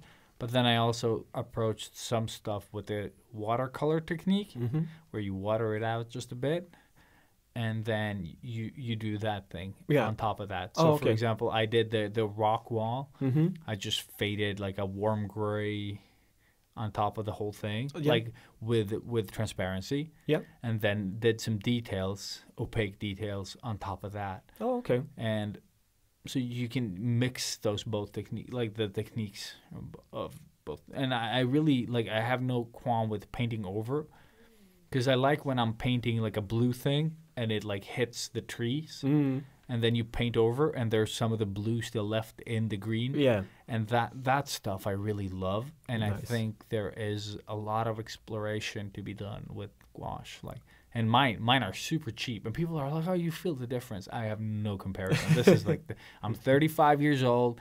I've used gouache for the first time, and I'm fucking sold. I just like what I realized after doing Inktober, because once I have an idea, the paintings don't or the ink drawings don't take that long. Like as soon as I have an idea and it isn't too complicated, I whip it out between, you know, like if it's a lot of things on it, like 20 minutes to an hour. Like that's the span depending on complexity. And it's been like with painting, it adds another layer of complexity to that process. And I've been used to spending so little time and like, oh, it's done. I have like I think the most satisfactory thing is that they're complete. Yeah. You know, so, and now I have to like paint, and you take them from that completed state and you push them back into like halfway. Zero. Yeah, exactly. And it's so weird. And when you're working with the opaque colors, like it feels like you're so far away from being done. And it was like a finished piece. I really liked the latest one that I did. Mm-hmm. It just felt like nice somehow. Like it's like the 31 days gave me so much knowledge that I could like redraw. It felt like I redrew something that I already did, but I did it better. Nice. And then I painted over it, and it wasn't as great. Mm-hmm. But I think it gave me a lot of ideas of what to improve for next time. So that like I don't like the piece that I showed you, because it's just the base pretty much. Mm-hmm. But the inspiration it gave me for the next one, or just that same one, like invaluable. Like I love that. Like I'm so fired up about trying it again, and the result wasn't great. You know what I mean? Like the Yeah. results were shit, but it gave me so many answers that I needed that I just like, yes, I know Started- exactly. Yeah. Yeah, started locking up doors, I guess. Yeah. Like, And yeah. I think to simplify the way that I will paint next time is I will find a few pieces of reference, because now I have to start thinking in color because I can't just think of the two values that I did before, like the paper and the black Yeah. and the white. So now I have to like add a complexity to it. So I'm going to start using reference again and just trying to like, okay, I could do it like this, or like the light could fall like this, or just That's so cool. Yeah. Now I'm super stoked to see what comes out of this. I'm just like, And if you guys want, even you, if you want good gouache inspiration, Chris Austin art is Sounds somebody I've been familiar. following Yeah, forever. send me a link because He, I will forget. So yeah, Chris Austin art on Instagram, and he pretty much only paints with gouache, Oh, okay, yeah. and he does a lot of like his he does like twisted, or not even twisted. They're sort of nature themed, so they're always in a forest, but then he adds like a different layer of freakiness to it. So it's like Okay, it's yeah. it's a kid with a yellow raincoat in the forest, and then Of there's a course. great white shark floating. Oh, that Like is so spiritually, cool. Okay, yeah, exactly. in- Like Yeah, Flume. it's exactly. It's very very flumy. floomy. Yeah, I can't really explain more than that, but it's like No, but I like it. it's so beautiful, and like he's so used to doing it, so it's like he makes one of these things each day pretty much. He's so quick with it, and it looks really fucking awesome, and Awesome. he's good at sharing the processes and stuff as well. Mhm. So Chris Austin art. That is badass. Yeah. And now that gave me another idea. Oh yeah. Yeah, I have 3 ideas now that I want to try out. It's all sort of related to like I'm just gonna stick to the Zelda theme because that means that I don't have to think of ideas to make. Smart. I'm just gonna like paint a quick one Evolve and it. then try the technique. Mhm. Because last time I was trying to, on the latest one, by the way, the one I painted over, Yep. I was trying to smudge the ink and trying to get like different effects. Did it work? No. No? It worked to some extent, but I wasn't able to control the ink. Oh yeah. Like, because when I pulled with my thumb, sometimes it would, like, the smear would get too distinct or it would get nothing at all. You know, like, it was, like, too much or too little Oh yeah. every time. Like, I couldn't control, like, I could control the direction, but I couldn't control it so that I wanted, like, oh, this part will be, like, like, a bit darker gray. Oh yeah. No, it was just, like, a miss. And and it wasn't, like, when I drag the pen and it leaves, you know, like, this texture. It wasn't that type of smear. Oh, okay. So I'm thinking next time I'm gonna do. I'm gonna take a sponge Mhm. and I'm gonna use that one to like pull mountains. Oh okay. So that's something because I couldn't do it with my thumb, but if I use like a liquid ink that I have at home that I've never used as well. Because that's what I wanted to ask, if you've tried just not liquid ink, but maybe use a brush and water on directly after you apply the ink. Have you tried Yeah, that? you can, but I don't like it messing up the paper. Oh I yeah. hate that. Oh yeah. So if I could do the same thing you're saying because you can smear that. Mm-hmm. But I will do it with like I will A take sponge. like I'll drop like a couple of ink things and then take one of those sponges and then do like hard edge like smudges and see if that Interesting. works. But then again, it might be an awesome technique to get like geometric shapes, you know, like hard like what do you call it, like cubes and stuff like that. Yeah. Might get like a nice like gradient thing going, and I'm just like eager to try that, and then also trying to shade trees the same way, like you do the leaves and stuff, and then you sort of like smudge them up like a little to get that like the crown is, you know, like the bottom of it is It's like has like feathering a bit.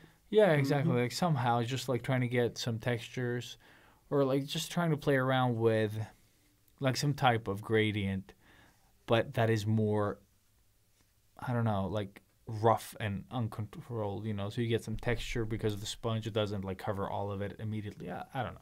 Cool. We'll see what happens. I am intrigued. Mm-hmm. I wanna see it. Because I'm thinking like the way you work with pan pastels that I've talked about before, they're all about like little sponges that sponge the color around. I just you found know? mine recently. So Yeah, I haven't used it. It's No. like there. I was like, yeah, Anna gave me the whole like gray tone series. oh, okay, cool. Yeah. So yeah, I've wanted to try them forever. So Mhm. maybe it's time. No, dude, they're awesome. Like, especially as a base for stuff. Mm. Like, you can do, like, nice gradients, like, quickly. But that's the thing. Like, I'm not used to working with them, so it feels wrong. And Same. it's just, you know, you need to work past the insecurities of yourself and just Mhm. fucking, you know, fail until you don't. I Yeah, guess. yeah, definitely. And they're that type of weird medium as well. Just smearing color, like, Yeah, exactly. with little, like, sponges. Like, so weird, yeah. But I think the best thing about those is to work big, though. Yeah. Like, because when you work small, it gets a bit tricky getting, you know, like, unless you have a lot of sponges. Yeah. Because they have, like, a lot of different ones. Yeah, I bought some extra sponges. Yeah, that's good. But But- it is fun, though. Mm. Like, I totally recommend everyone use gouache because I think it's way easier than acrylics. Because acrylics, once it dries, it's there. And if you've made it, and if you paint sort of like layer on layer, eventually you'll have this big blob of color Yeah. that like gets all plasticky and stuff. And with gouache, you can like water it down or spread that color out and, you know, let it dry and then paint over it. Mm.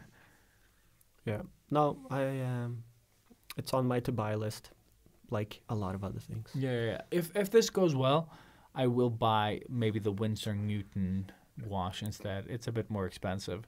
But it's But I probably really worth need it. to. Yeah, I think it is.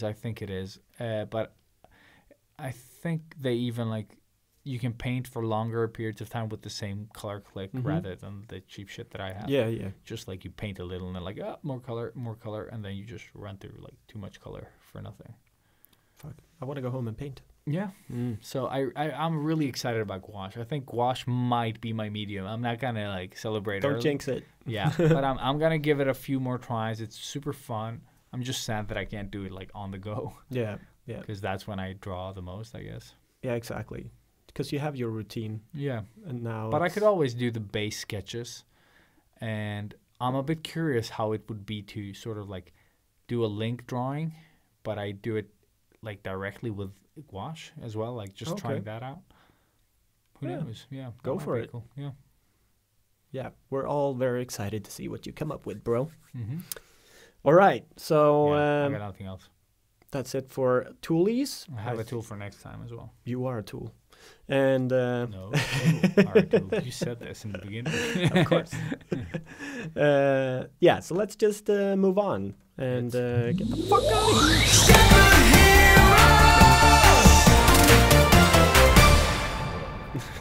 So, What up? What up, What up, everybody? what up? What up? What up? welcome to the What Up Sketchbook Heroes Yeah, the What Up. podcast. So, retro time. Retro. Retro. Yeah. Are you ready, people? And Today's retro is Teenage Mutant Ninja Batman. Teenage Mutant Ninja Batman. Yeah, we're going to be talking about the Teenage Mutant Ninja Turtles versus Batman. Batman. He's Batman. It's actually Batman versus Teenage Mutant Fuck Ninja Turtles. that shit. Fuck that shit. Fuck it all. Yeah, it's actually a Batman series. Yeah. Yeah, yeah. So this was a movie that I gave to Elias for his birthday, and we made up the homework thing just because I wanted him to watch it. Mm-hmm. Yeah, no, it's not true. So we is true. we implemented this. So it'll probably be 2 weeks ago now if you're listening to this. A little sort of homework thing at the very end of episode 66, and it was just us saying that we were gonna watch the movie. Mm-hmm. And if you wanted to sort of know a little bit more of what we're talking about, we gave you the chance to watch the movie, so you're up to date with the geekiness that is the retro for today. Yeah. So, with that said, first impressions, Elias. What did you think? After holding the cover, looking at it, putting on the movie, were you immediately disappointed or no? A lot of things. When I saw the cover, like it was a different take, like a bit stiffer take on the Ninja Turtles. Mm-hmm. It works for Batman, but I thought it looked odd a bit on the Ninja Turtles. Yeah. But then you put it on and it starts. And even there, I'm a bit like, okay, it's like the classic, DC animation thing going. Yeah. And then they start like fighting and stuff. And I'm like, it's not the best animation when it comes to the fighting. Like what's that Batman episode with the owl, Court of Owls? That's Batman versus Robin, I think. Is that Batman versus Robin? Because the fighting in that one is awesome. so insanely good. But that But you know, animation like- style is a little bit like It's a bit more like Yeah. there's a bit more money in that production. that's it probably feels. one of my favorites Oh, dude, after same Under here. the Red Hood. Yeah, and Under the Red Yeah, Hood is those also two like, are like the big. But it feels like aren't those like the same-ish? Yeah, I think they are because you see when it's that team and when it's Exactly. not that team, and even the ones that aren't that team are good. yeah, That's the thing. Like if you've seen Gotham under Gaslight or yeah. something like That's that, exactly it. it's like the animation is so it feels so cheap. Yeah. like it's nice when I they're just just bought it, doing actually. basic shit. It's Yeah. fine, but when they're fighting and stuff, you're like, Exactly. but it works. It's it works just a so cool well. story. It is a cool story, and I love how they've taken normal shit and just you're like, what? Mm-hmm. So Yeah, I really it's like so that cool. one. Yeah, but the same with this one. It's not the best animation, but they've really done a fun thing with the Ninja Turtles. Like they haven't made them like into these like dark brooding Ninja Turtle Batmans, you know. No, And they've just let the turtles be the turtles. exactly. And they're funny and they have cool voice acting, and Mikey just like he steals it the out of the park. Yeah, he Yeah. steals the whole damn show. Like he always does. Like, Yeah, he like, does. he's that character. But they really stay true to the pizza fun-loving Ninja Turtles. you know. Exactly. Yeah, and it's so funny because it just feels like it is the turtles being dropped in Gotham. And like Yeah. what happens. And it's like it's such a smart story too. So now if I was you a bit actually worried actually. Yeah, right? Because I was like, how the fuck? And just because of the title, you're like, what? How are they gonna pull this off? Like, how do you make sense of this? Exactly. But I think it's a great story. Like Mm-hmm. it's not too overly serious and it's not, it's not too bad. It's no, just no, it's just it's just good. like I think the story just helps, like it just keeps pushing the story forward, like in a good pace. Yeah. Like you don't get like, oh, okay, I'll just wait this out. You never have that feeling. No. So I really think that they, because at first when Batman felt super stiff to me, like extra stiff. You know, Yeah. like Batman is always like a stiff person, like a character. He's Batman, exactly. So you kind of expect it, but in this one, he starts off sort of like you're uncomfortable in your own shoes, you know, like Yeah, so yeah. you get extra like self-conscious. That's Batman in this movie. Like in the beginning, he's just like he's so rigid and everything, and then the Ninja Turtles come in, and there is something happening there. Like I think that really helps the overall. It's a good mood of- dynamic. I think it's a fun move as well. Like really getting those super nerdy, geeky turtles in with Batman, who is this dark, serious, brooding. Mhm. It's a good dynamic and a contrast, Yeah, which yeah. I think just works. But I think like just thinking of all the characters that are in this movie, I think they did a great job with sort of pairing them up. So you have the Shredder. First, the Shredder versus Batman was so awesome to see, because that's like the And- thing you've always wanted to see without knowing without you wanted knowing to see it. Yeah, exactly. And even though we've said that it's not the best animation, like when it comes to the fights and stuff, I think that fight It's pretty. they've dope. managed to give it weight. Yeah, Because that's usually my problem is that it's just like I don't care. Like, but they've managed to make it even with the limited animation, sort of like I don't know if it's the team or the budget, because that also plays into because yeah. fight scenes take a lot of cash. yeah. That's why Naruto episodes are like people standing and then suddenly like amazing fight. Like everything up to that point is just Exactly. shit. And you can see it here as well. Like this fight, they put some extra effort into because Yeah. you feel that. Like, But just imagine how disappointed you'd be if it was really shit. yeah, but they've Because- done that before. Yeah, of course. Of Ninja course. Batman, for Yeah, example. oh, yeah. Why? What a shitty movie. I wanted it to be good. Yeah, me too. I even rewatched it just to like, was Like- it really that bad? And it was. Yeah, it is. Like, It's it too. feels like it has everything to be awesome. Yeah, but and then no. no. Like it's such a weird movie too. Like I Yeah. can never But really understand what the fuck is going because on. that's how they wrote it. There was Yeah. no story. Oh, Like, okay. there was two different stories, like a Japanese storyline and an American one, and they sort of make it up animate. Yeah. So they didn't have a script going in. Like that is insane. Yeah. But that's why I love the Batman and TMNT one. Yeah. Because it's a pretty easy, simple story, Yeah. like in the base of the whole thing. But then it just, slowly starts incorporating more and more characters in, and it just works until we get to like the Arkham prison scene, and that the felt thing a is, they bit want too many characters. Exactly. They're trying to.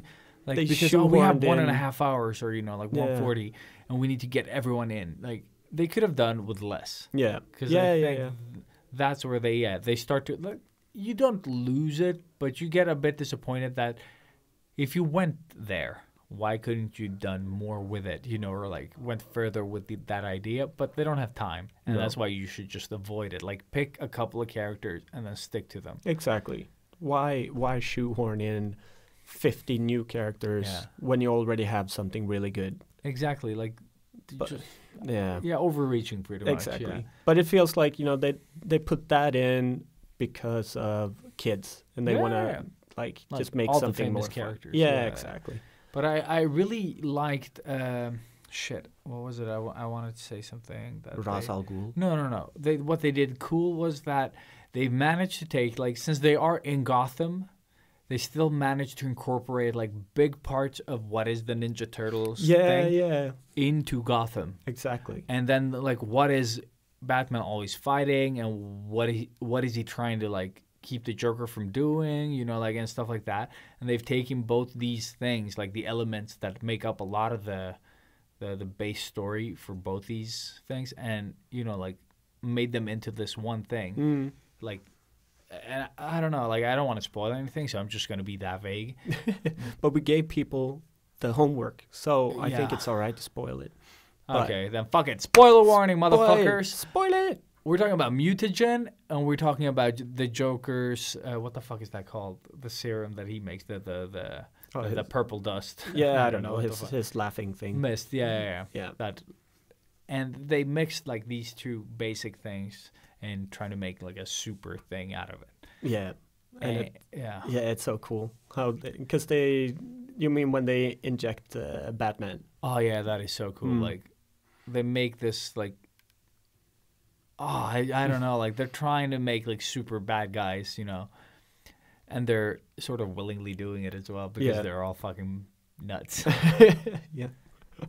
But it's just I don't know. So up until Batman gets oozed, Mm-hmm. I think it doesn't work. But then with his transformation, Oh, Batman it's- is the only good it's really transformation. cool. Really. So they could have expanded the story a little bit more with without even going to like Arkham. Yeah, I think so too. I think they could have skipped a lot of the. They could have had like parts of the characters like have like cameos and stuff. Yeah. But they could have just stopped there. Like, Yeah, exactly. Because some like the transformations were sort of too much on the nose. Like Mr. Freeze turns into a polar bear. Exactly. It's not very impressive. Why not make him into an ice cube? But why couldn't he have turned into the Terminator? No, I'm just kidding. But Yeah, it could have turned into any fucking.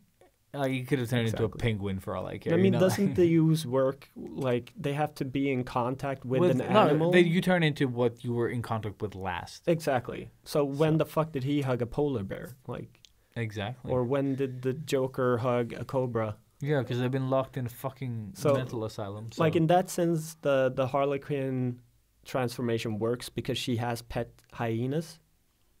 So But it her doesn't look- transformation. No, she she doesn't. looked like she a looks dog. like she looks just looked like, like a Milo. Looney Tunes. I think she looks like Milo the dog from the movie The Mask. Oh yeah.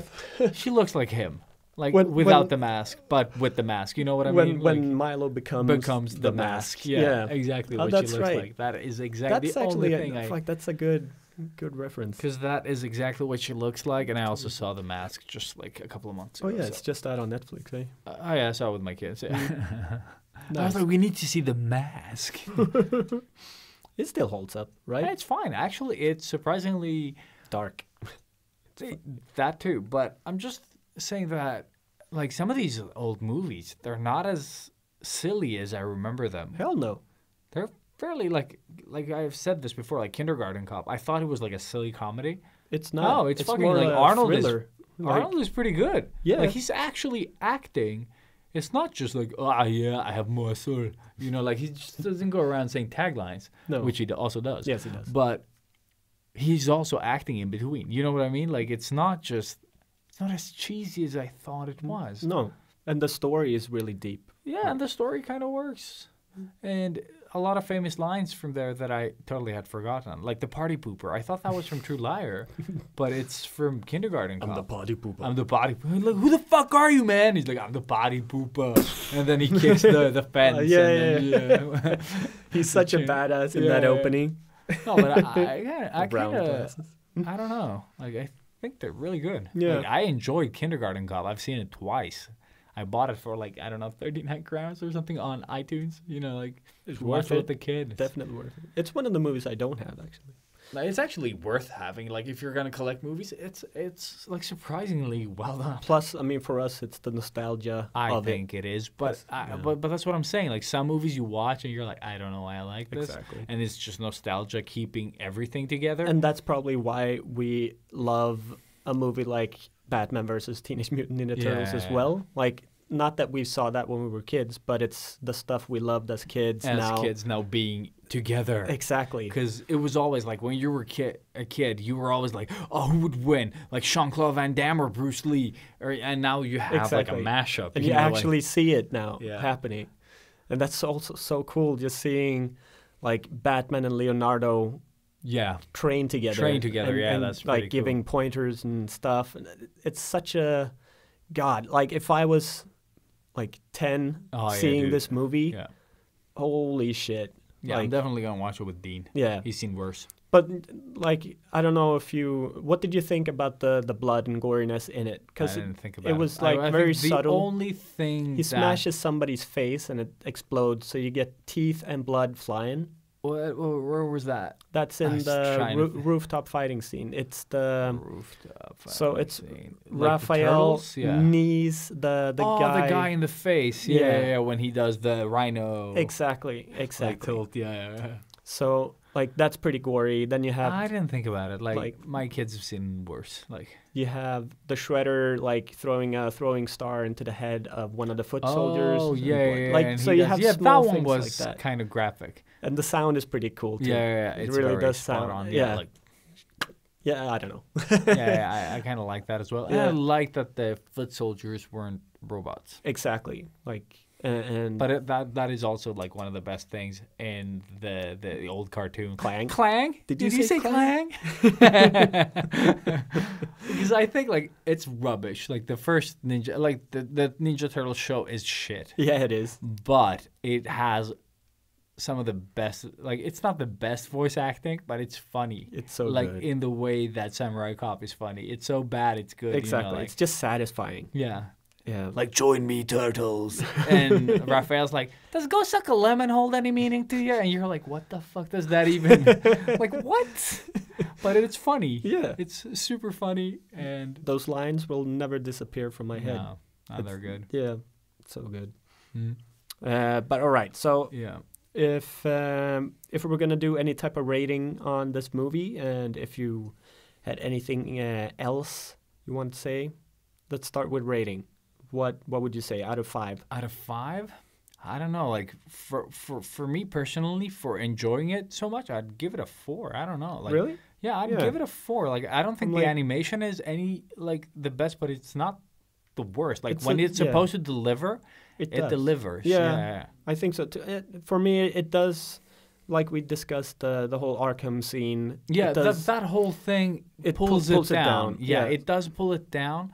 so I but give I- it a solid 3. I think. I would say as a first screening, Mhm. because I think that's how you should rate movies. Yeah. Like you should, like the first time, That's when you need to. Yeah. because that's not an honest, sort of review of anything. No. Because I enjoyed it so much, and I don't think I would enjoy the Arkham scene the second time. No. That might have pulled it down to a 3, for example. Yeah. Because of that. But as a first screening, and just that they managed to sort of make it work because they're so different. Mm. It's like how DC failed on Superman versus Batman. Yeah, Where they're exactly. both dark and broody. Yeah. Like, when was Superman dark and broody? Exactly. It's like a Never. fucking colorful flag flying around, looking all He's a fucking Boy weird. Scout. Yeah. Yeah. And in that movie, they're both super dark. And you're like, no, this isn't Batman versus Batman. that new movie. Oh, What was it? Brightburn. Brightburn. Yeah, this is not like Batman and Brightburn hang out. No, it's just fucking Superman. Superman is like, he's like a dorky dude, reporter. Exactly. Like clumsy and like trying to like overdo it so they don't notice that he's Super super nice is what he is. and super nice. And now he's like grubby motherfucker and everything. Just like it's Batman. Again, it's So annoying. it's just people wanting to do too much with something, like not giving it time to breathe and Yeah. just focusing on making a really good, simple story. Yeah. But imagine if they were contrasts between the characters. Like Batman is this dark, like he's so tired of everyone just fucking up Gotham. And then Superman is this like more positive outlook, The American hero. fucking hero. Yeah. Pretty much. And they did that instead. That would have been such like instead of having like two grown up sourpusses, like It's like listening to us. exactly. Do the opposite of this shit. Yeah. Yeah. Yeah. But I really like it. Like the Turtle movie, Batman thingy is like, it's so much fun. It has a lot of references to the Turtles show. Yeah. And Very, very subtle, quick ones that you might not see. oh yeah, the you first blink time and you around. miss it, sort of. Yeah. Like, yeah. And you really need to sort of know your Your turtles. Turtles, yeah. And also the music scores that they have, like the little guitar riffs and It shit. ties in perfectly. It is Ninja Turtles stuff. Yeah. It's just sort of like they've taken the old Ninja Turtle stuff and added just a little more rock and roll to them. Yeah, And they work well. I love it. Yeah. And Michelangelo, like we said, Exactly. he steals Perfect. the whole show. He's He's perfect. so funny, like throughout. And the movie really just like it flips out so crazy with the mutagen / Joker thing. Yeah, exactly. But I don't know. It's kind of cute in its own way. Like I said. Okay, so super spoiler now. What did you think of the end credit scene? Because that was so expected. I was disappointed. Like I like the idea just to have it been done, but it was so expected that I when he fell into the thing, Yeah.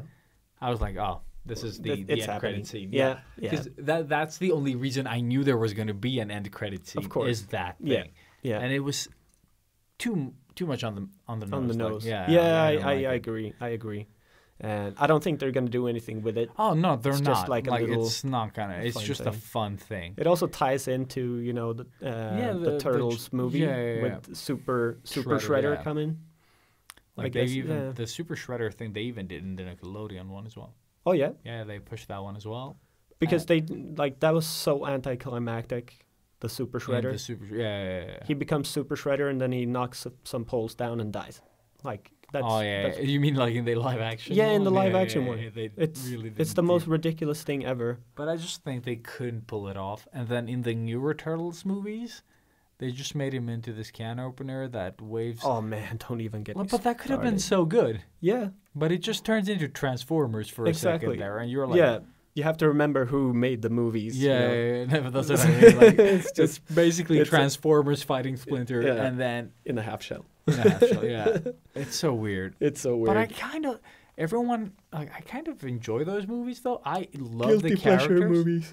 No, yeah, the Ninja Turtles are still like I think on point. Like, sure, people were like, oh, but they look so human with the mouths and stuff. I don't mind. I think there's some really cool takeaways from it, for I sure. think so, I too, love how they like use each other as weapons, like Yeah, against the cars and stuff. exactly. Oh, dude, Like, just like them falling down the slopes there. I kind of Exactly. enjoy that. that scene, scene Like, is it's pretty dope.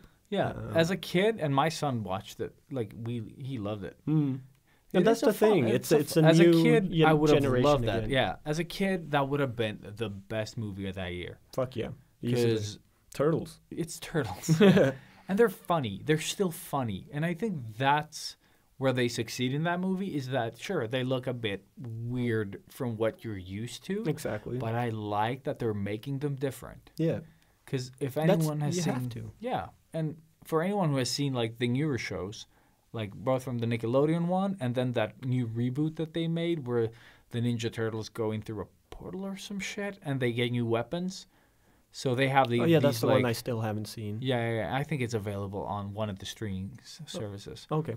But and also the turtles have like different body types, which is fun. So I've always pictured Raphael as a bit more of like a thick-necked brawler, you know, Exactly. and then Leonardo more of the athletic, slender, you know, like Yeah, the leader, surfer like. dude.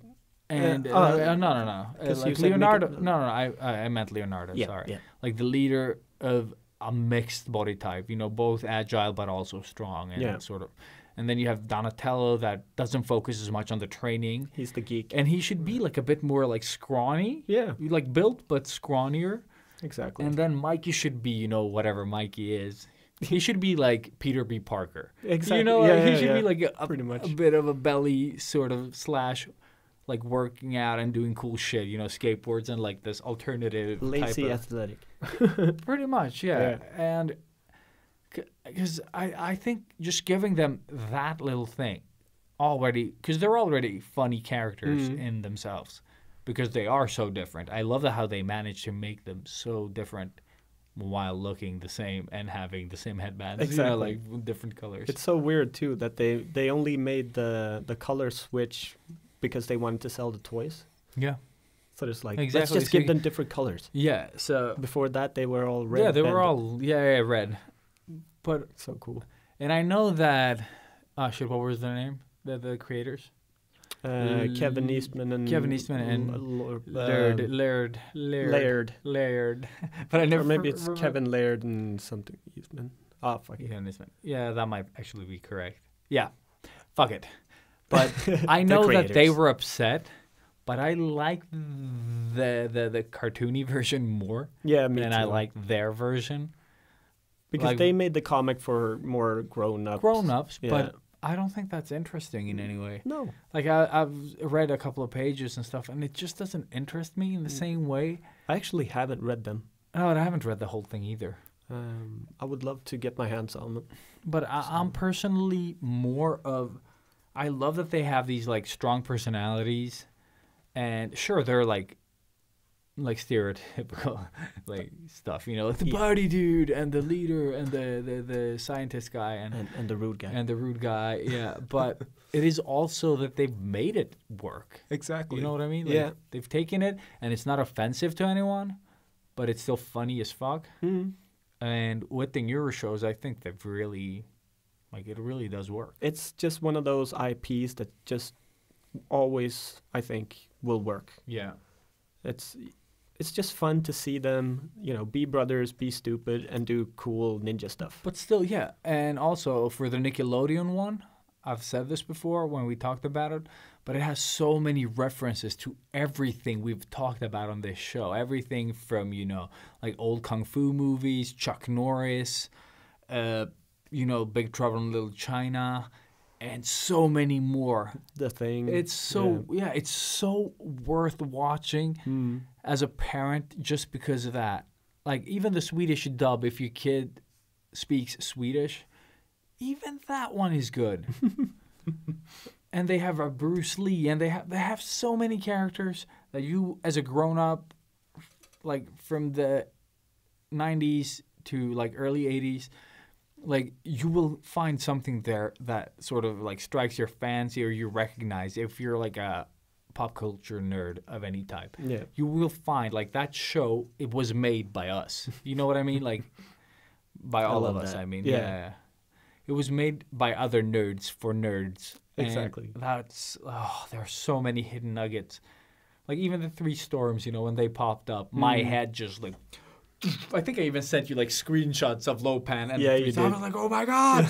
Oh, my Yeah, God. you did. 'Cause I think I was, like, at home, like, my daughter was sick or someone. And I watched this with my daughter. And, oh, it's so good. And it's, like, 4 or 5 seasons. So cool. Awesome. So they really, really, really like made this show for watching with your kids without dying on the inside like some cartoons. You know, you're just like, Fantastic. I'm a puppy and I will save you. You're like, oh, kill me now. Burn puppy. Burn puppy, yeah. I wish the puppy died. No, but some of these cartoons you just can't watch. No. Like my son watches Paw Patrol. Oh, I've only seen images. Oh, just fucking kill me. Like, I don't know. Like, he doesn't watch it now anymore, but when he watched it, he's like, Rubble on the blah, blah, blah. You're like, fuck you, Rubble. Fuck you and the car you drove in on. Like, it's just, so bad. Yeah. So don't watch Paw Patrol. Watch Watch Batman versus Teenage Mutant Ninja Turtles. And everything else we've mentioned. Yes, all of it. Yeah. I don't have any homework for next time, so I think we'll hold off on that, unless you have something. Do you have a spontaneous homework thing that you want to do? I'm thinking. I'm trying to think of something that we haven't seen in a while that would be nice to revisit. Yeah. Like an old cartoon or something that we really, really thought was cool. And then you rewatch it and you're like, maybe not. So pretty much every movie in my shelf. Yes. Yeah. No, but I'm just thinking of like Cool World. We should all watch Oh, Cool shit. World. I'm probably, I think it's going to be a bit of like sexist with the cartoon lady. Oh, definitely. But I think we should definitely watch it because my I God. remember nothing. It has the guy that plays an evil guy in The Shadow and the and the guy called Brad Pitt. Brad Pitt because hot. It's so weird though. Like I don't even know where to find Cool World. I'm sure Probably it's YouTube. Yeah, it's probably Yeah, it's on probably on YouTube. like you could probably see it for free on YouTube. I think Yeah. it's just one of those. I know I own it on I DVD. think you can I, rent it I- on YouTube. Maybe. I have the DVD, but all my DVDs are at my parents' house, Mm-hmm. so I need to get them. So Cool World is pretty much the grown-ups version of Roger Rabbit. yeah, like pretty something much. like that. It is. Yeah, it's dark. They drink. It's way and darker. Yeah, it's like stuff. drinking and having sex and like I don't know. It's- Like I don't clearly remember, but I think there's like sex with a cartoon as well. Probably. Like it's not super graphic in that sense. No. But it tackles more grown-up topics, Definitely. death and shit. So Yeah, exactly. and I think where Roger Rabbit they made everything cute, even the weird shit. In this one, it's just weird. Yeah, Like there's a lot of weird shit. actually, I'm pretty excited to see it now. Right? Yeah. So Cool World. Yes. It's like should be easy to find. Half realistic, half cartoon Yeah, type of movie. and let's not say anything more about it. No, just watch it and Homework. then we'll talk about it next time. Yeah. Awesome. Cool. I like this homework thing. Right? Yeah. And You just I- like revisit something old or something new that kind of inspires you. and- Exactly. And I like the fact that we give people a chance to sort of get in on Yeah, the, get in the on joke, it. I guess. Yeah. So like when we're just babbling on about a stupid movie, you might actually have seen it now. Yeah. So hopefully you get a chance to. If Maybe we not, should make it. I think we should make a post on Instagram. start where we- announcing homework. Yeah. So Mhm. start like watch this until the blah episode of the Sketchbook Heroes, whatever blah episode this is. Yeah, because we always do the retro in the end. Yeah. That's why it's more like this little nice nugget of gold for people that That enjoy this that shit. fell Yeah. asleep and then woke up at the very end of this episode. They're like cool world, sex, booze, what? Okay, yeah, I'm watching it. Okay, I'll get drunk. Yeah, Yeah, it's just like didn't get the context at all.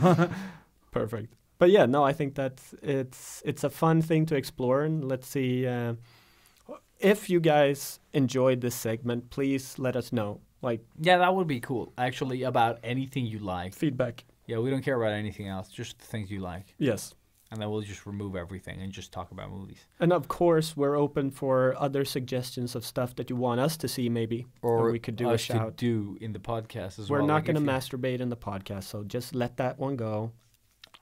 Stop it. Stop it. Put it back in your pants. Put it back. Put it away. Put it away. Just turns into like a kung fu fight. What style is that? Peanut style. Peanut style. Peanuts. Peanuts. Peanuts. Yeah, fuck it. Peanuts? Fuck the penis. Fuck the peanuts. Yeah. We just okay. Fuck the peanuts. I think Let's- we've reached Yeah, level to I go. think- we won't sink lower than this today. Nope. Well, probably. So Fuck it. there's a lot of fuck it too. So many fuck it's. Yeah, Yeah, I got nothing. I got nothing. Exactly. So wherever you are, whatever you're doing, thank you for listening. And exactly, and comb your hair. yeah, always comb the hair. Even if you don't have hair. Comb Comb that that nose shit hair. up. Yeah. Comb it. All right. So see you guys next week. Yeah. Hopefully. Thank you for joining. Thank you. And you know where to find us. Instagram. Love you guys. Love you guys. Love everybody. Love everybody. Yeah. Non-guys as well. Yeah, And non-guys. non-binaries and all the binaries and I have no idea. all the everybody's. All the everybody. All the everybody's. No matter what you think you are. We love you all. Or no, you are. Yeah, Goodbye. We know all you. All y'all. What the fuck? I have no idea. Music, save us. Go. Yeah. Yes. Escape. They love